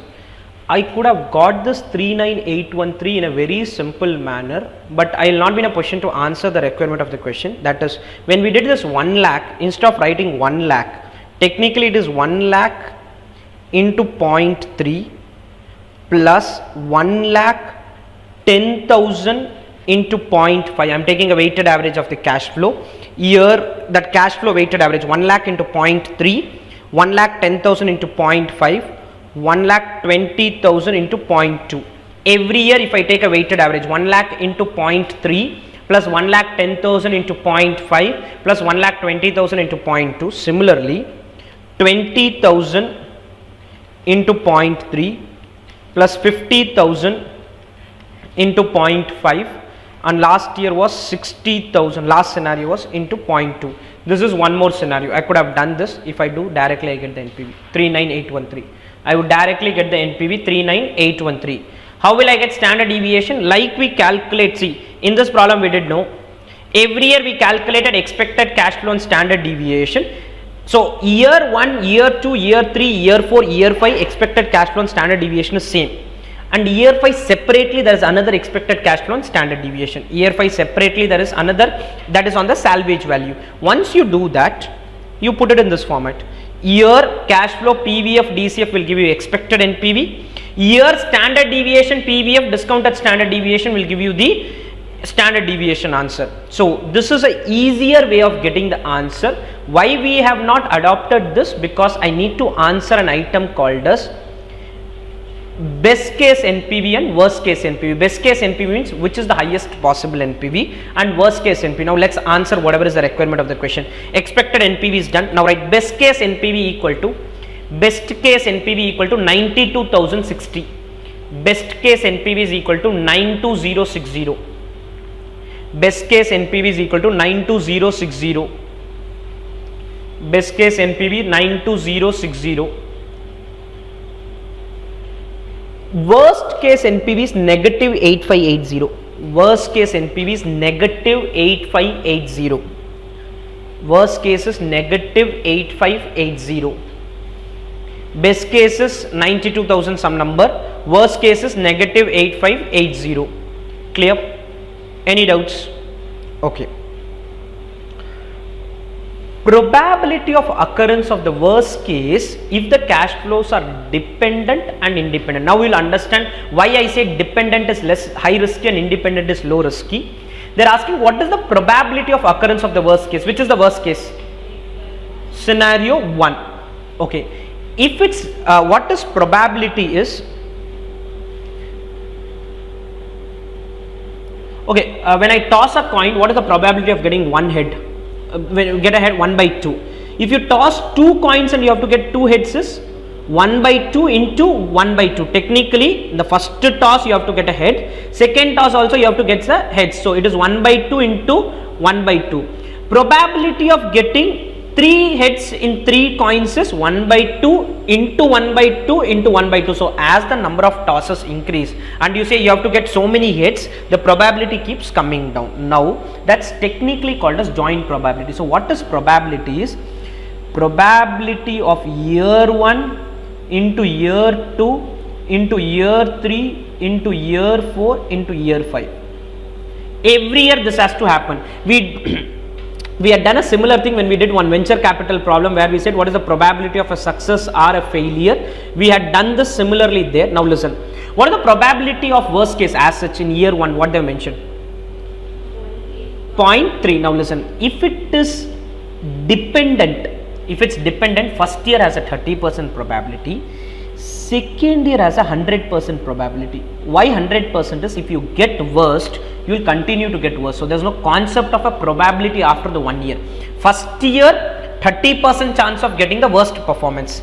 Second year 100% chance of getting the worst performance. The moment you get the worst, second year is a 100% chance. That is dependent.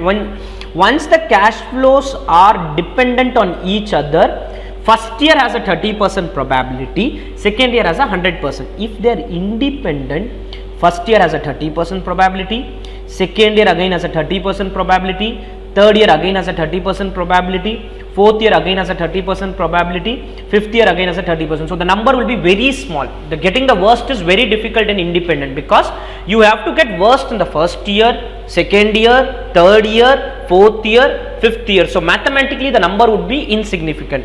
So this answer is 0.3 or there's a 30% chance that I'll get the worst performance.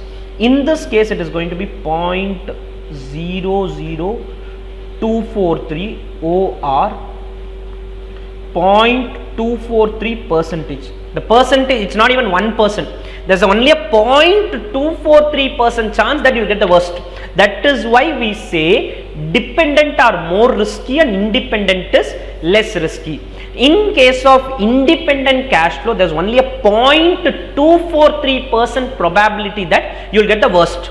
Why it is into 1 is because if you get the worst, be ready to face the worst. If you get the, so for example, it could be from the best side also. If I have to do from a best probability, then it would have been 0.2 into 1 into 1 into 1. For the other one, it's 0.2 into 0.2 into 0.2 into 0.2 into 0. So be it best side, be it worst side, the probabilities will be very low. The probabilities will be very low. When it becomes very low probability, when you do this probability, product, deviation and PD square, in PD square one of the element is probability. And when you multiply with the probability, the value will get depressed a lot. The value will come down and the total of the deviation will be less. The total of the deviation will turn out to be less. That is why independent has lower standard deviation. Now, this whatever we have calculated, no, this answer is for dependent. Why dependent is when you did your NPV, you assume they are dependent. If you want answer for independent, calculate 243 different NPVs first. You will have to calculate 243 different NPVs and then you can put it in this format. Then you can put it in this format or get the deviation for every year, standard deviation, PVF, discounted. If you put a total of discounted standard deviation, you will get this number only. If you put a total of DST square and take a square root, that is independent. Because this 35,800, when I calculated only 3 different NPVs. I should have calculated by doing, see, in this table, be it dependent, be it independent, the format is same. I cannot give a different format. If it is dependent, you will write only 3 NPVs. If it's independent, be ready to write 243 different NPVs and put under the same format. The format is not going to change, but you have to have 243 different NPVs. So clear? So now write probability of cash flow. Probability of cash flow. Sorry, probability of worst case NPV. Probability of worst case NPV. First, probability is equal to year 1 probability into year 2 probability into year 3 into year 4 into year 5.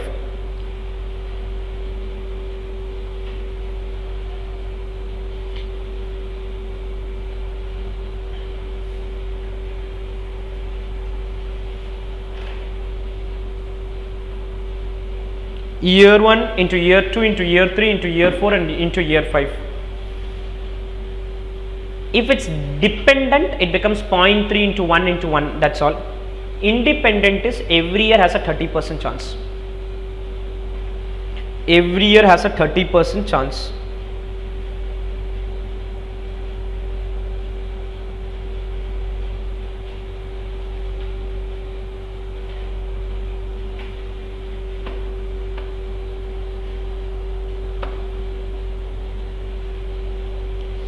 Every year there is a 30% chance.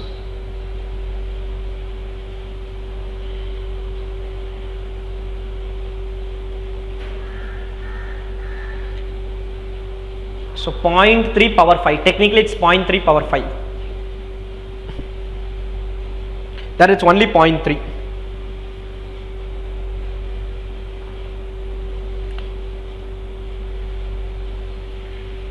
So very rare possibility that this can happen if it's independent in nature. In case of independent cash flow, it's a rare scenario that this will pan out.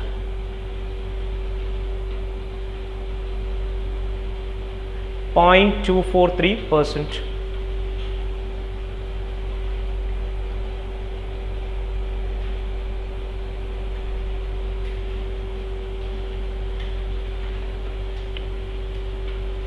Clear? Can we proceed? Done? Okay.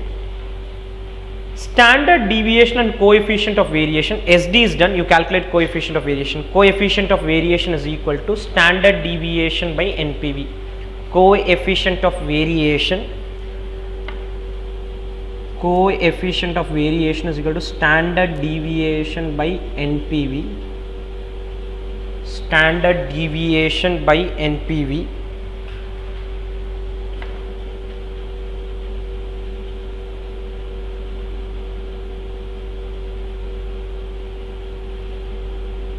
Standard deviation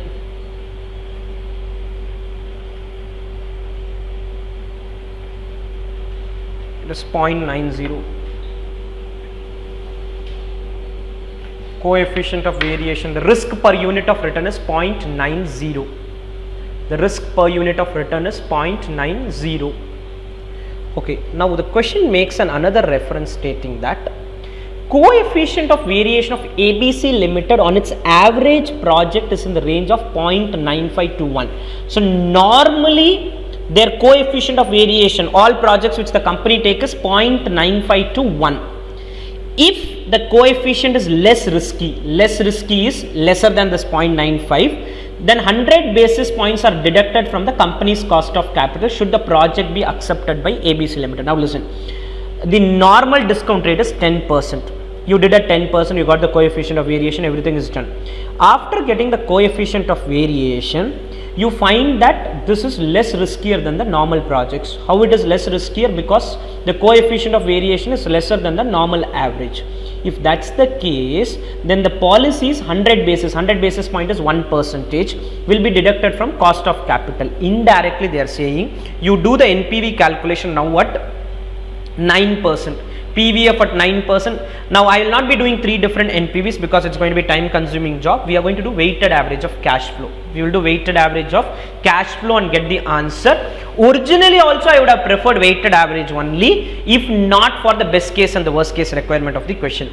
If not for the best case and worst case. Now write computation of revised NPV. Computation of revised NPV. Point number 1. The coefficient of variation, the coefficient of variation of a normal project, the coefficient of variation of a normal project,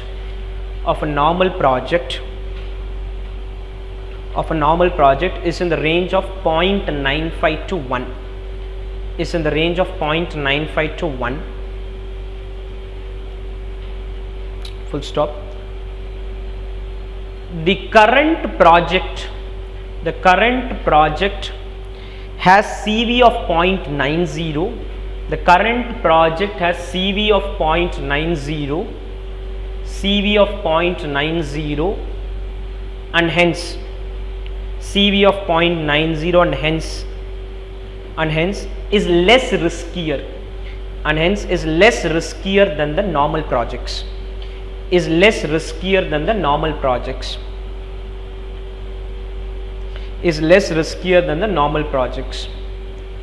Full stop. This would lead to a lower cost of capital, or this would lead to a lower discount rate. This would lead to a lower discount rate of 9%. This would lead to a lower discount rate of 9%. Clear? Now without even doing the problem, I can say it will be accepted, because should the project be accepted? Yes, because NPV will only increase if you reduce the discount rate. NPV is just going to increase, NPV is not going to come down. But anyway, I'll have to do that calculation. Now write below. Next point, expected cash flow of year 1 to 5 equal to expected cash flow of year 1 to 5. Expected cash flow of year 1 to 5 is equal to of year 1 to 5 is equal to 1 lakh into 0.3.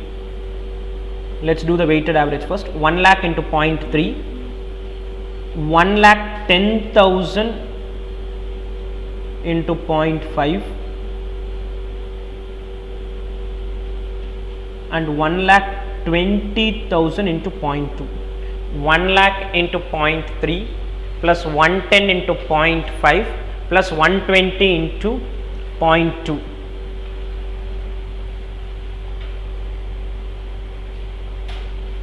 This is what I'll get from year 1 to year 5. I want to do 3 different NPVs and then take a weighted average, which is a time consuming one. What's the answer? Now listen, if you have to do a standard deviation also on top of that, then you will have to do it in the normal manner. Cash flow, probability, product, deviation, PD square. You will have to do that, get the square root. Then expected salvage value of year 5. Expected salvage value of year 5.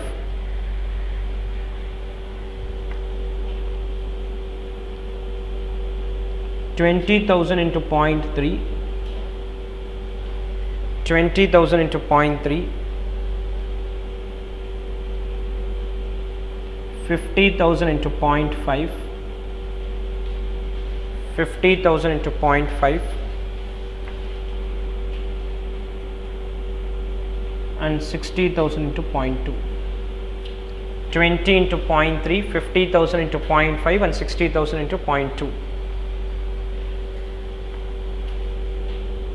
The number which we get is 20,000 into 0.3, 50,000 into 0.5 and 60,000 into 0.2. What's the number? How much? 43. Okay, 43,000 is the salvage value, expected salvage value. Now we will put year cash flow, PVF at 9%, that's the only difference. It will be PVF at 9%. I didn't want to do so many NPVs calculations, so we have done it in this approach. Year cash flow, PVF at 9%. Year cash flow, PVF at 9%.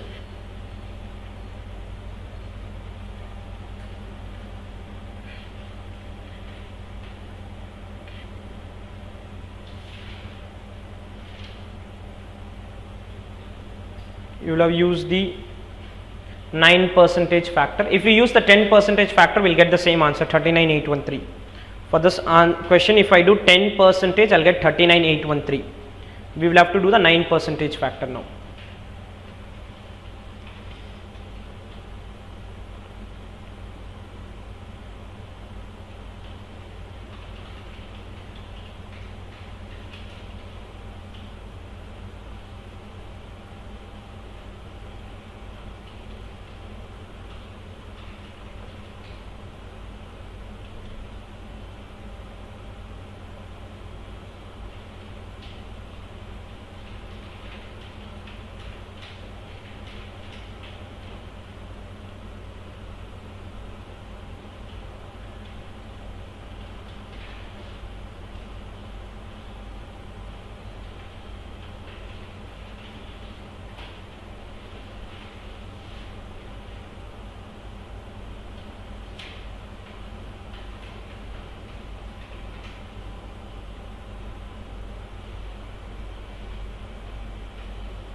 What is the 5-year annuity factor?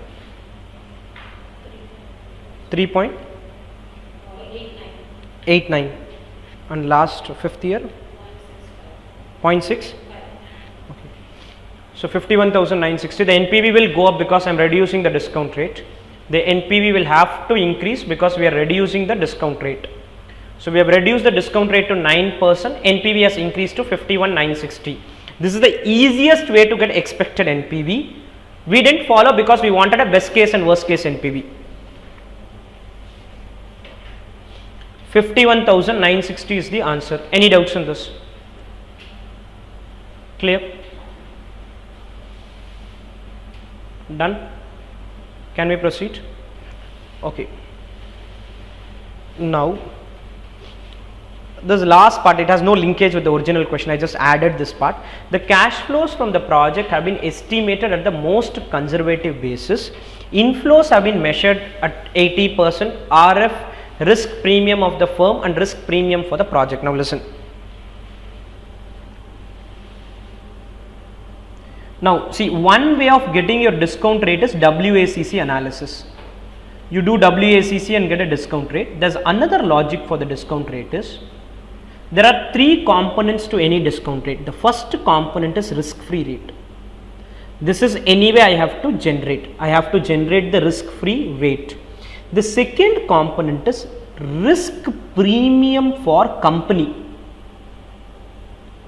For example, if ICICI Bank is going to do a project and an unknown company is going to do a project, the rate of interest for both is going to be different. Let's not, okay, if Tata Motors is going to do a project and an unknown company is going to do a project, the rate of interest is going to be different because Tata Motors is considered to be maybe a relatively less risk by the banks and an unknown company would be considered to be a high risk.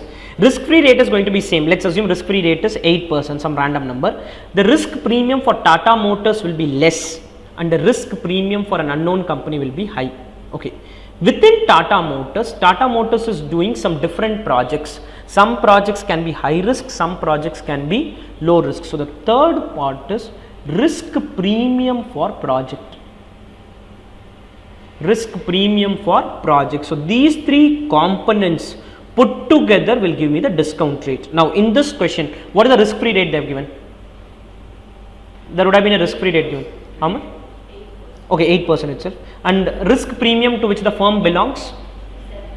7%. And there is a risk premium for the project? 3%. Now listen, 8, 7 and 3, these are the 3 numbers. Now what they are saying is the cash flows from the project have been estimated at the most conservative basis. Inflows have been measured based on what? 80% of, you did not even take the 100% value, you took only 80% value. Indirectly, this part cannot be considered because you have already considered that indirectly in lower cash flow. If you want to consider risk premium for project, then do a normal cash flow calculation. Don't do conservative calculation saying that 80% of the order, all that you don't do. Do normal calculation. Cash flows will be relatively higher. Discount rate can be higher. Now I cannot double penalize a company saying that I will not consider proper cash flow and I'll consider a higher discount rate. So if no line is mentioned in the question and they just give you these three numbers, then it's technically 8, 7 and 3. One important point is your interest rates or your returns can never be added. They can only be multiplied. You should not add your returns. You will learn this later on in capital budgeting. When I do international capital budgeting, there you will learn. You will also learn when I do inflation in capital budgeting. So interest rates can never be added. The percentages can never be added. They can only be multiplied. So the discount rate, if nothing is mentioned in the question, is 1 plus 8% into 1 plus 7% into 1 plus 3% minus 1 to get the final answer. This is the discount rate if you will use if the problem was silent. Discount rate for the given question is 1 plus 8% into 1 plus 7% and stops there. I cannot consider that 3% of the project. Why I don't consider 3% of the project is you have already considered cash flow on the most conservative basis. In cash flow itself, we have penalized the company to the extent possible. Now I cannot again penalize in the form of a higher discount rate. Clear? Able to understand this? Now write first. Discount rate of a project comprise of the following three components. Discount rate of a project comprise of following three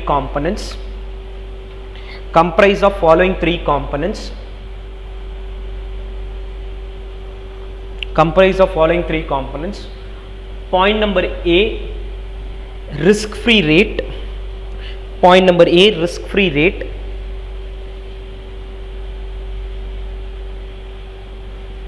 number B, risk premium for the company.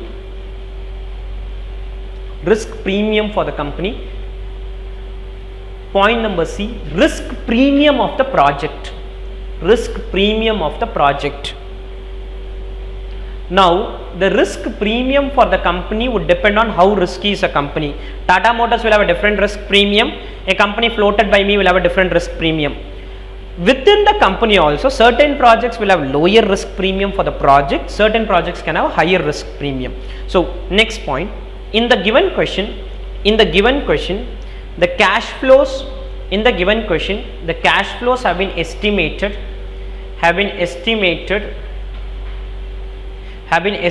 on most conservative basis,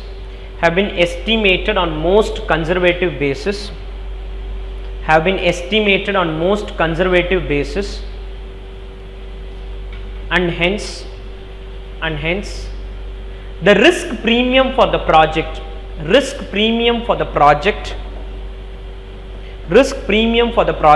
cannot be taken. Risk premium for the project cannot be taken for discount rate. Risk premium for the project cannot be taken for discount rate. Risk premium for the project cannot be taken for discount rate. Any doubts on this? Now discount rate is equal to 1 plus RF into 1 plus risk premium of company, 1 plus RF into 1 plus risk premium of the company. This is within brackets and minus 1 outside. This is within brackets and then finally minus 1. 1 plus risk free rate into 1 plus risk premium of the company and then finally subtract 1. 1 plus risk premium of the company and then finally subtract 1.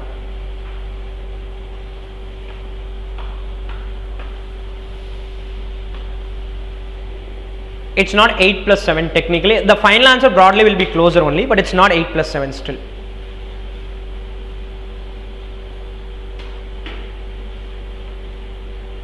15.56%.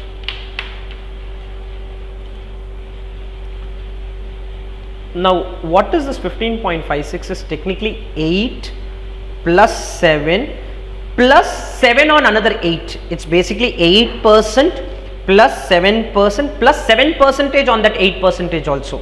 7% on that 8%, which is 0.56. 7% on that 8%. So mathematically it becomes 15.56. Any doubts on this? Any doubts on this part? Okay. So we are done with this.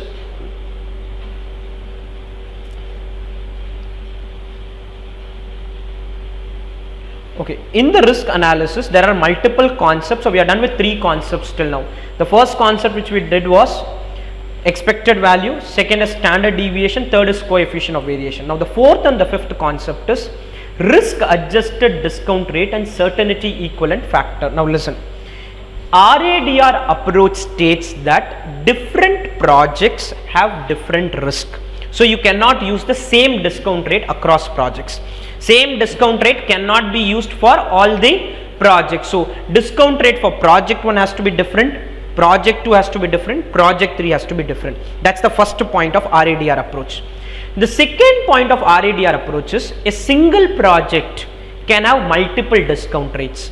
You will have to classify the cash flows into high risk cash flows, medium risk cash flows, low risk cash flows, uncertain cash flows, certain cash flows. You may have to classify your cash flows into multiple categories, and each category will have a different discount rate. To give an example, let's assume I buy a machine today, I buy a machinery today. Initial outflow I know, every year I am going to get revenues, every year I am going to have a cost associated with it. Can I tell with certainty what revenue I will generate? Can we tell with 100% confidence that what revenues are we going to generate? No, that confidence can't. I cannot also tell what cost I am going to incur with confidence. Okay. Can I tell with confidence how much will be the tax benefit on depreciation every year?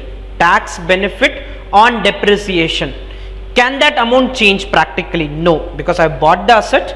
Income tax rules I assume are not going to change. So the tax benefit on depreciation will broadly remain same. So when you do your step 2 calculation, the cash flows can be split into 2. One is the normal cash flow, you split that into 2. One is tax benefit on depreciation, second is balance. The tax benefit on depreciation is a low risk cash flow. Tax benefit on depreciation is a low risk cash flow, and the balance is a high risk cash flow. High risk cash flow has a higher discount rate, low risk cash flow will have a lower discount rate. I can tell with 100% certainty how much depreciation benefit I am going to get every year. I gave you this example of revenues which we said we were uncertain. Now I get a certainty in this form. There is a company which is going to constantly buy 10,000 units from me at the price of 20. Agreement came in, everything is signed. So now it becomes more of certain. Still there will be some uncertain element. How uncertain is your machinery can break down. So you may not be in a position to generate the revenue. So some uncertainty can be there. But basic rule is you will have to classify the cash flow into certain cash flow, uncertain, or low risk cash flow, high risk cash flow. That is one approach called as RADR. Different projects, different discount rate. Single project, different discount rates for different cash flow. Clear? Certainty equivalent factor says I cannot change discount rate and all. Discount rate is risk free rate. Every year you use risk free rate. Then what you do is you have your cash flows. Those are called as uncertain cash flow. Against that uncertain cash flow, they'll give you that I can tell you with 90% certainty this number will come. 80% certainty this number will come. So in certainty equivalent factor approach, you will change the cash flow itself. How you change, I'll explain with the problem, but you are going to change the cash flow. RADR approach, we change the discount rate. Certainty equivalent approach, we change the cash flow. The preferred approach is RADR because it's easy to change the discount rate rather than changing the cash flow.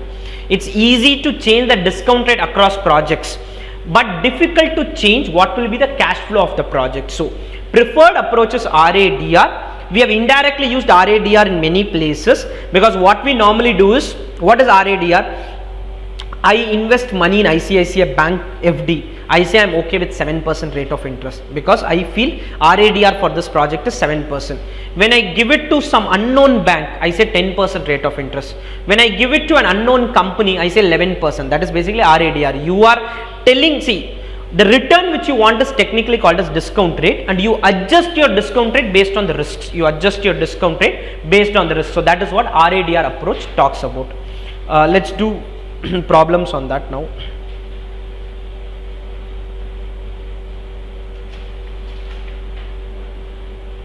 Okay, let's come to question number 1. A firm is considering a proposal to buy a machine for 30,000. Expected CFAT is 20,000. After the expiry, the seller has guaranteed its repurchase at 2,000. Cost of capital 10%, RADR is 18%. Should the company accept the proposal? Now listen, I am going to initially invest 30,000. I can tell that this is 100% to happen. See, what is low risk and high risk is something which you can tell with more accuracy, that is low risk. Something which is with less accuracy, it is high risk. So I can tell with broadly 100% accuracy that my initial outflow will be 30,000 because I call the supplier, ask him what is the cost of the machine. Every year we are going to generate 20,000. This is a high risk cash flow because I don't know what I will generate every year. I cannot tell with 100% certainty that this will be 20,000 every year. Seller has guaranteed its repurchase. Guaranteed its repurchase means again a low risk because I can again tell with 100% certainty that I will get this 2,000. This guy gives me a guarantee. I buy a laptop. The supplier has told, after 3 years you can return your laptop for 2,000 rupees. So I can tell with certainty. Now what we will do is here cash flow will be split into high risk, low risk. PVF, high risk PVF, low risk PVF. DCF, high risk, low risk, and then finally you will put an overall total of DCF. Working note 1, computation of NPV.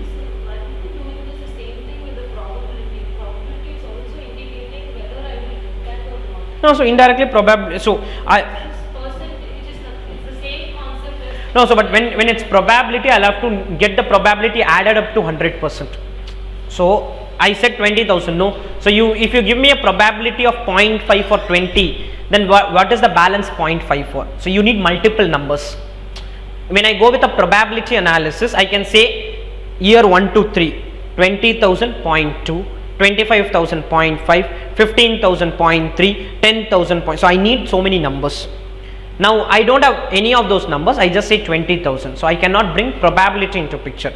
Technically I don't know the probability for 20,000, but for the 2,000 initial 100% probability. The probability is 100%. It is certain to happen. I don't see it changing. There is no concept of risk associated with those two. Now year, it will be totally 7 columns. Year, cash flow will have 2 sub columns. High risk, low risk. PVF will have 2 sub columns. High risk, low risk. DCF 2 sub columns.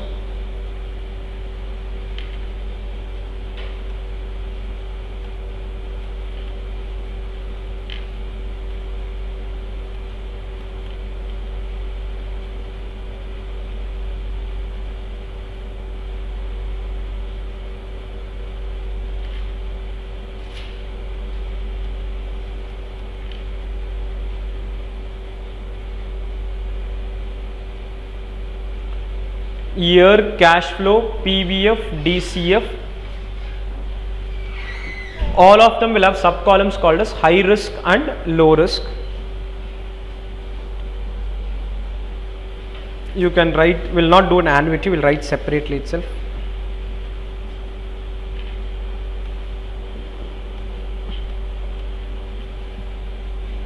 Year 0, 1, 2, 3.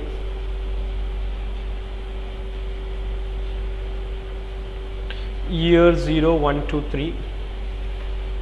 What's the initial outflow? I'll put this in the low risk category. Doesn't matter whether you put in high risk or low risk because the PVF will be 1 only. For year 0, any discount rate you use, you will get only 1. 30,000. What is low risk is not outflow or inflow. What is the probability of that happening? There's a high probability of this 30,000 happening. What is the in between flows they've given? 20,000. This is high risk. I don't know whether it will come or not come. This 20,000 is high risk. We don't know whether it will be 20, 19, 18. The moment you have a doubt, it's high risk. There is no doubt, it is low risk. What's the salvage value? That is low risk. It is certain to happen.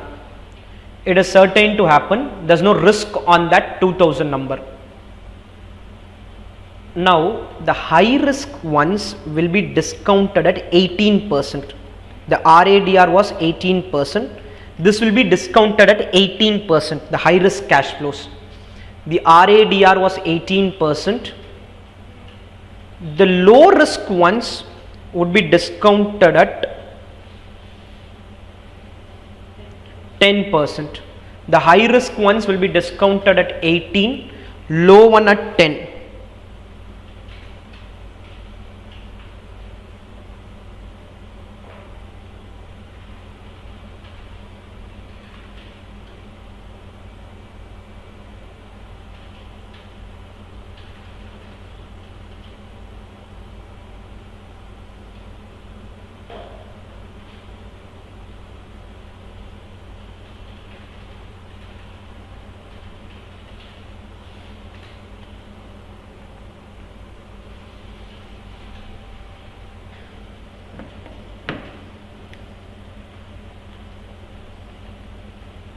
That's all. There's nothing much beyond that. It is just that you will have different numbers, different discount rates. You will have different discount rates and finally put a overall total.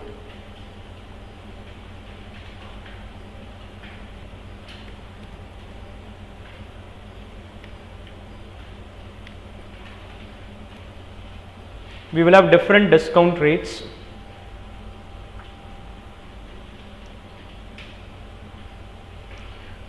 The risk adjusted NPV is 14,982.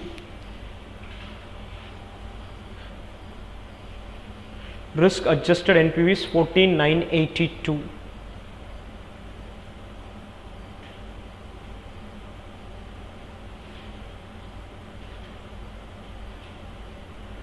The high risk cash flows are discounted at 18%.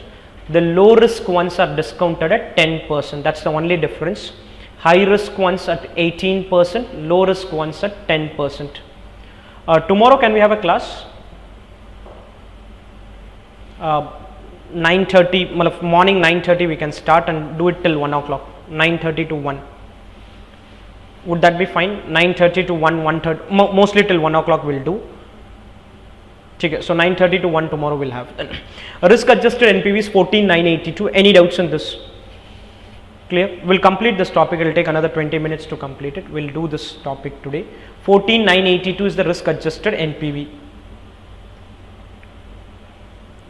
Done with this? Any doubts in this?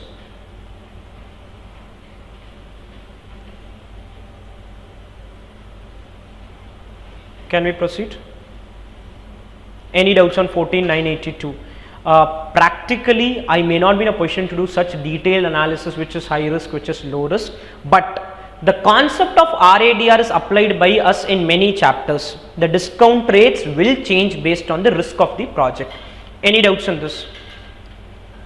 Okay, let's go to the second project. Second question. ABC Limited is evaluating 3 projects P1, P2, P3 following information. Particulars P1, P2, year, cash flow, everything is given. Minimum required return is 15%, tax rate is 40%, risk free rate is 10%. Find out the RADR, which project is the best. Okay, listen, there is this risk index given. There is a risk index given in the question. Minimum required rate of return of the firm is 15%. If the risk index is 1 time, you need a 15% return. If the risk index is 1 time, you need a 15% return. If the risk index is lesser, it would indicate low risk. If it is higher, it would indicate higher risk. Now, that's my interpretation. the practical, I don't know what does risk index mean. It can be it depends on how the company is calculating the risk index. So as of now, how institute has taken this is like beta. This is like beta. This is RF plus beta RM minus RF. That's the RADR. RF plus beta. Beta is like risk index.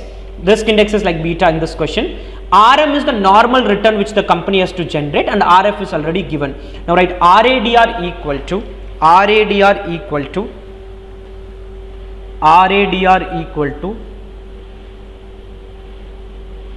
RF plus beta into RM minus RF. RF plus beta into RM minus RF. We will change in this question the formula. RF plus risk index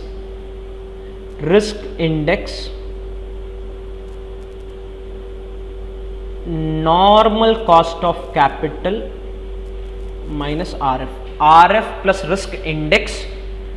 RM is like the normal cost of capital minus RF. RF plus beta into RM minus RF is the formula.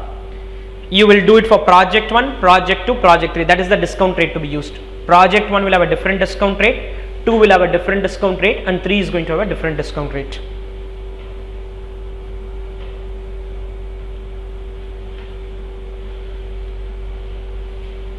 We'll get the discount rates for the 3 projects.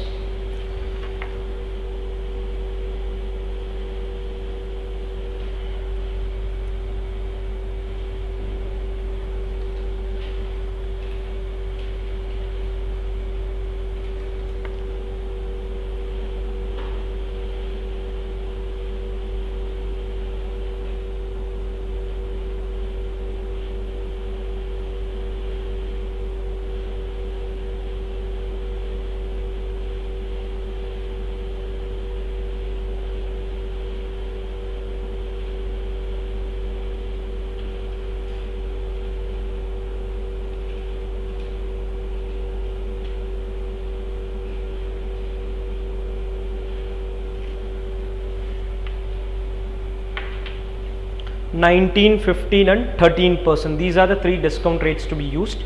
Beyond that, there's nothing. Year, cash flow, PVF at 19% for project 1, get the NPV.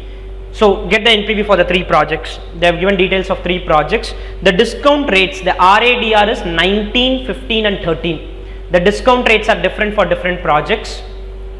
We will have different discount rates for the 3 projects. 19, 15 and 13 are the rates. 19%, 15% and 13%.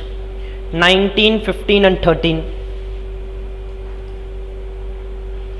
3 different discount rates to be used. 19, 15 and 13. We will use 3 different discount rates.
You will have to use different discount rates for the different projects. That's the crux of RADR approach.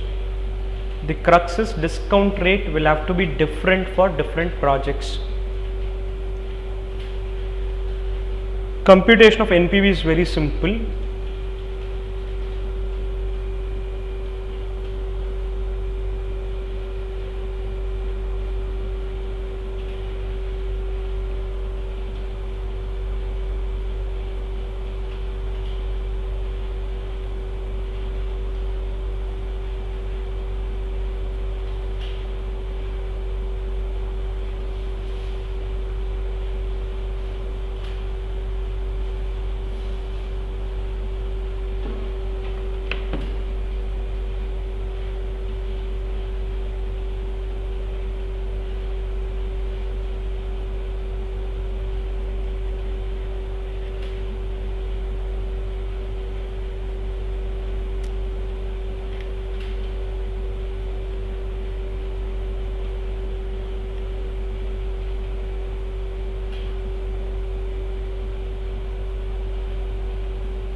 The discount rate will play a major part. The third project is turning out to be the best. One predominant factor could be discount rate. You change the discount rate, your answer will undergo a change. I cannot use same discount rate across 3 projects. Different discount rates for different projects, and that can kind of influence your final solution. That can influence the final solution, which is getting influenced here. If you see, the last project is turning out to be the best, could be more because of the 13% discount rate. Uniform discount rate across projects would have given a different answer altogether.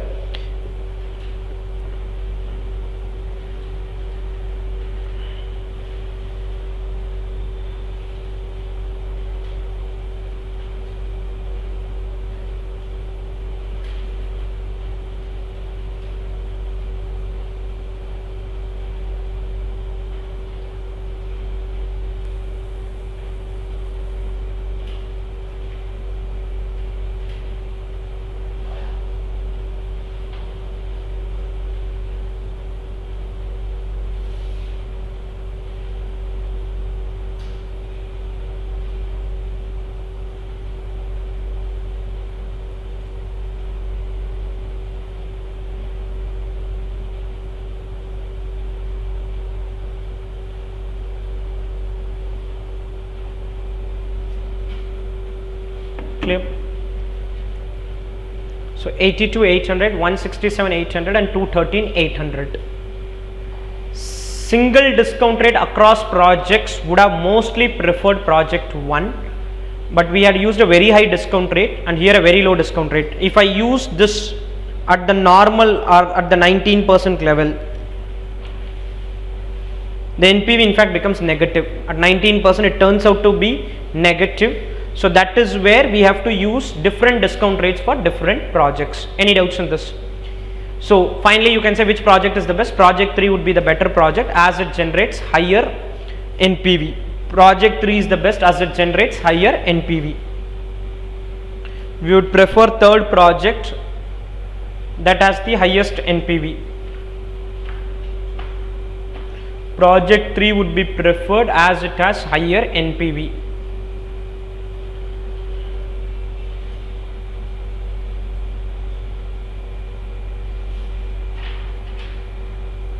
Clear? Can you proceed? Okay, let's do one problem on Cef approach. Go through question 3.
Okay. Now, when it comes to CEF approach, it's very simple. I have an initial outlay of 3,40,000, 3,30,000. Current yield on government bond is 8%. In CEF approach, the discount rate will be risk-free rate. If the question doesn't give you data, then you may have to use some other number, but otherwise it is CEF. It's the risk-free rate. Now, every year cash flow is not 1,80,000. It's going to be 1,80,000 into 0.8. The certainty equivalent factor tells you how certain are you of getting that number. 1 minus certainty equivalent factor is the uncertain element. So, indirectly what they are saying is take the overall number, multiply with the factor, and the balance number is called as certain. Balance, whatever left over is uncertain. So, year cash flow PVF DCF, when I do, the cash flow of year 1 will be 1,80,000 into 0.8. 1,80,000 into 0.8. Year 2 will be 2,00,000 into 0.7. Year 3 will be 2,00,000 into 0.5. For the other one, the numbers are different and you will multiply with them. Again, year cash flow PVF DCF. Let's start. Working note 1. Computation of NPV. Computation of NPV. Year cash flow PVF DCF. Year cash flow PVF at what is the normal cost of capital? Sorry, risk-free rate 8%. Year cash flow PVF at 8% and DCF. Now this is a slightly difficult approach because for every year I need certainty equivalent factor. In RADR you don't need certainty equivalent, you just need to know what is the risk, and it's easy to adjust the discount rate. So year 0, 1, 2, 3, 3-year project, 0, 1, 2, 3, 0, 1, 2, 3.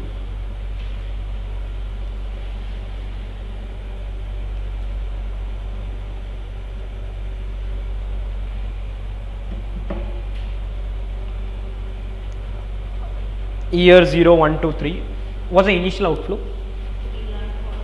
So that is certain to happen. 3,40,000. 3,40,000 is certain to happen. First year it's not 1,80,000, it's 1,80,000 into 0.8. Now listen.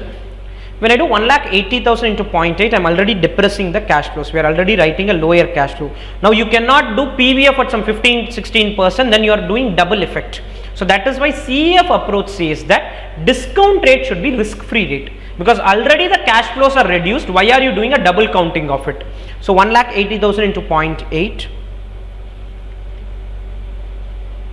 2,00,000 into 0.7 and 2,00,000 into 0.5.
It's a very simple concept, just that you cannot be writing the same cash flow.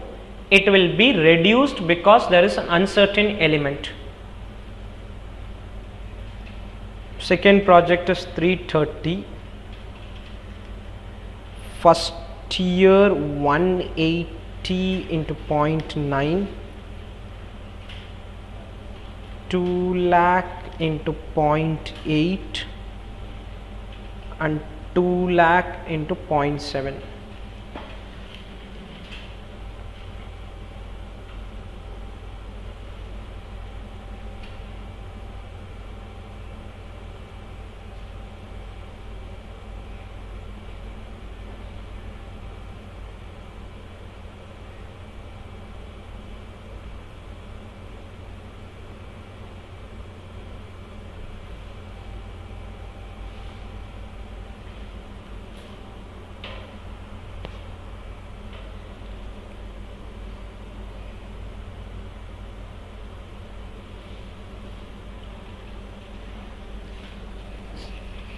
Minus 7276 is the answer to project 1 and 68292 is the answer to project 2. Minus 7276 and 68292, 68,292, 7276 and 68292.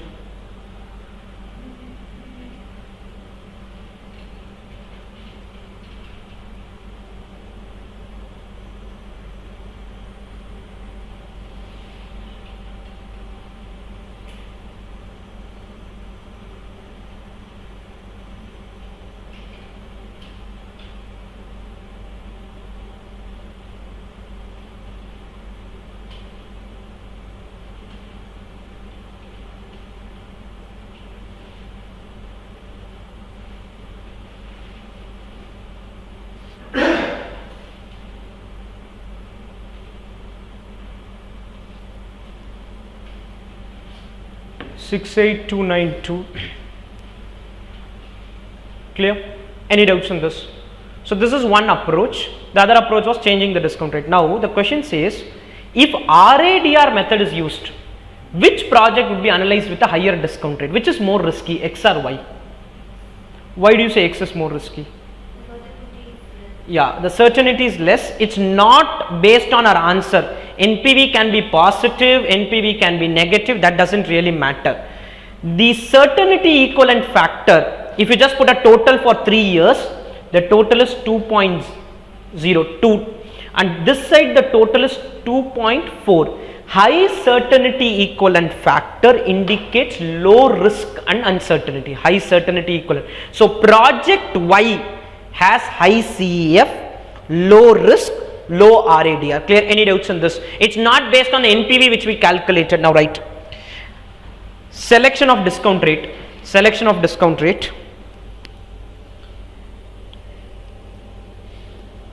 The cumulative CEF. The cumulative CEF of project X and Y. The cumulative CEF of project X and Y. X and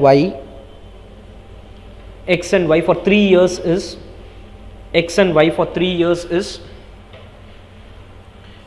2 and 2.4 time, is 2 and 2.4 time, is 2 and 2.4 times respectively, is 2 and 2.4 times respectively, full stop.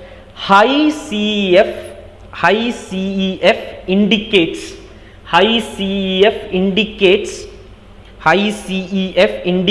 low risk. High CEF indicates low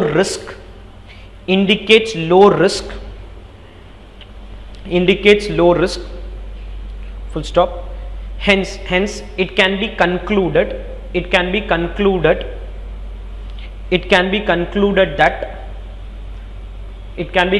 that project Y has low risk. It can be concluded that project Y has low risk, whereas project X has high risk. Project Y has low risk, whereas project X has high risk. project Y has low risk, whereas project X has high risk. Full stop. Consequently,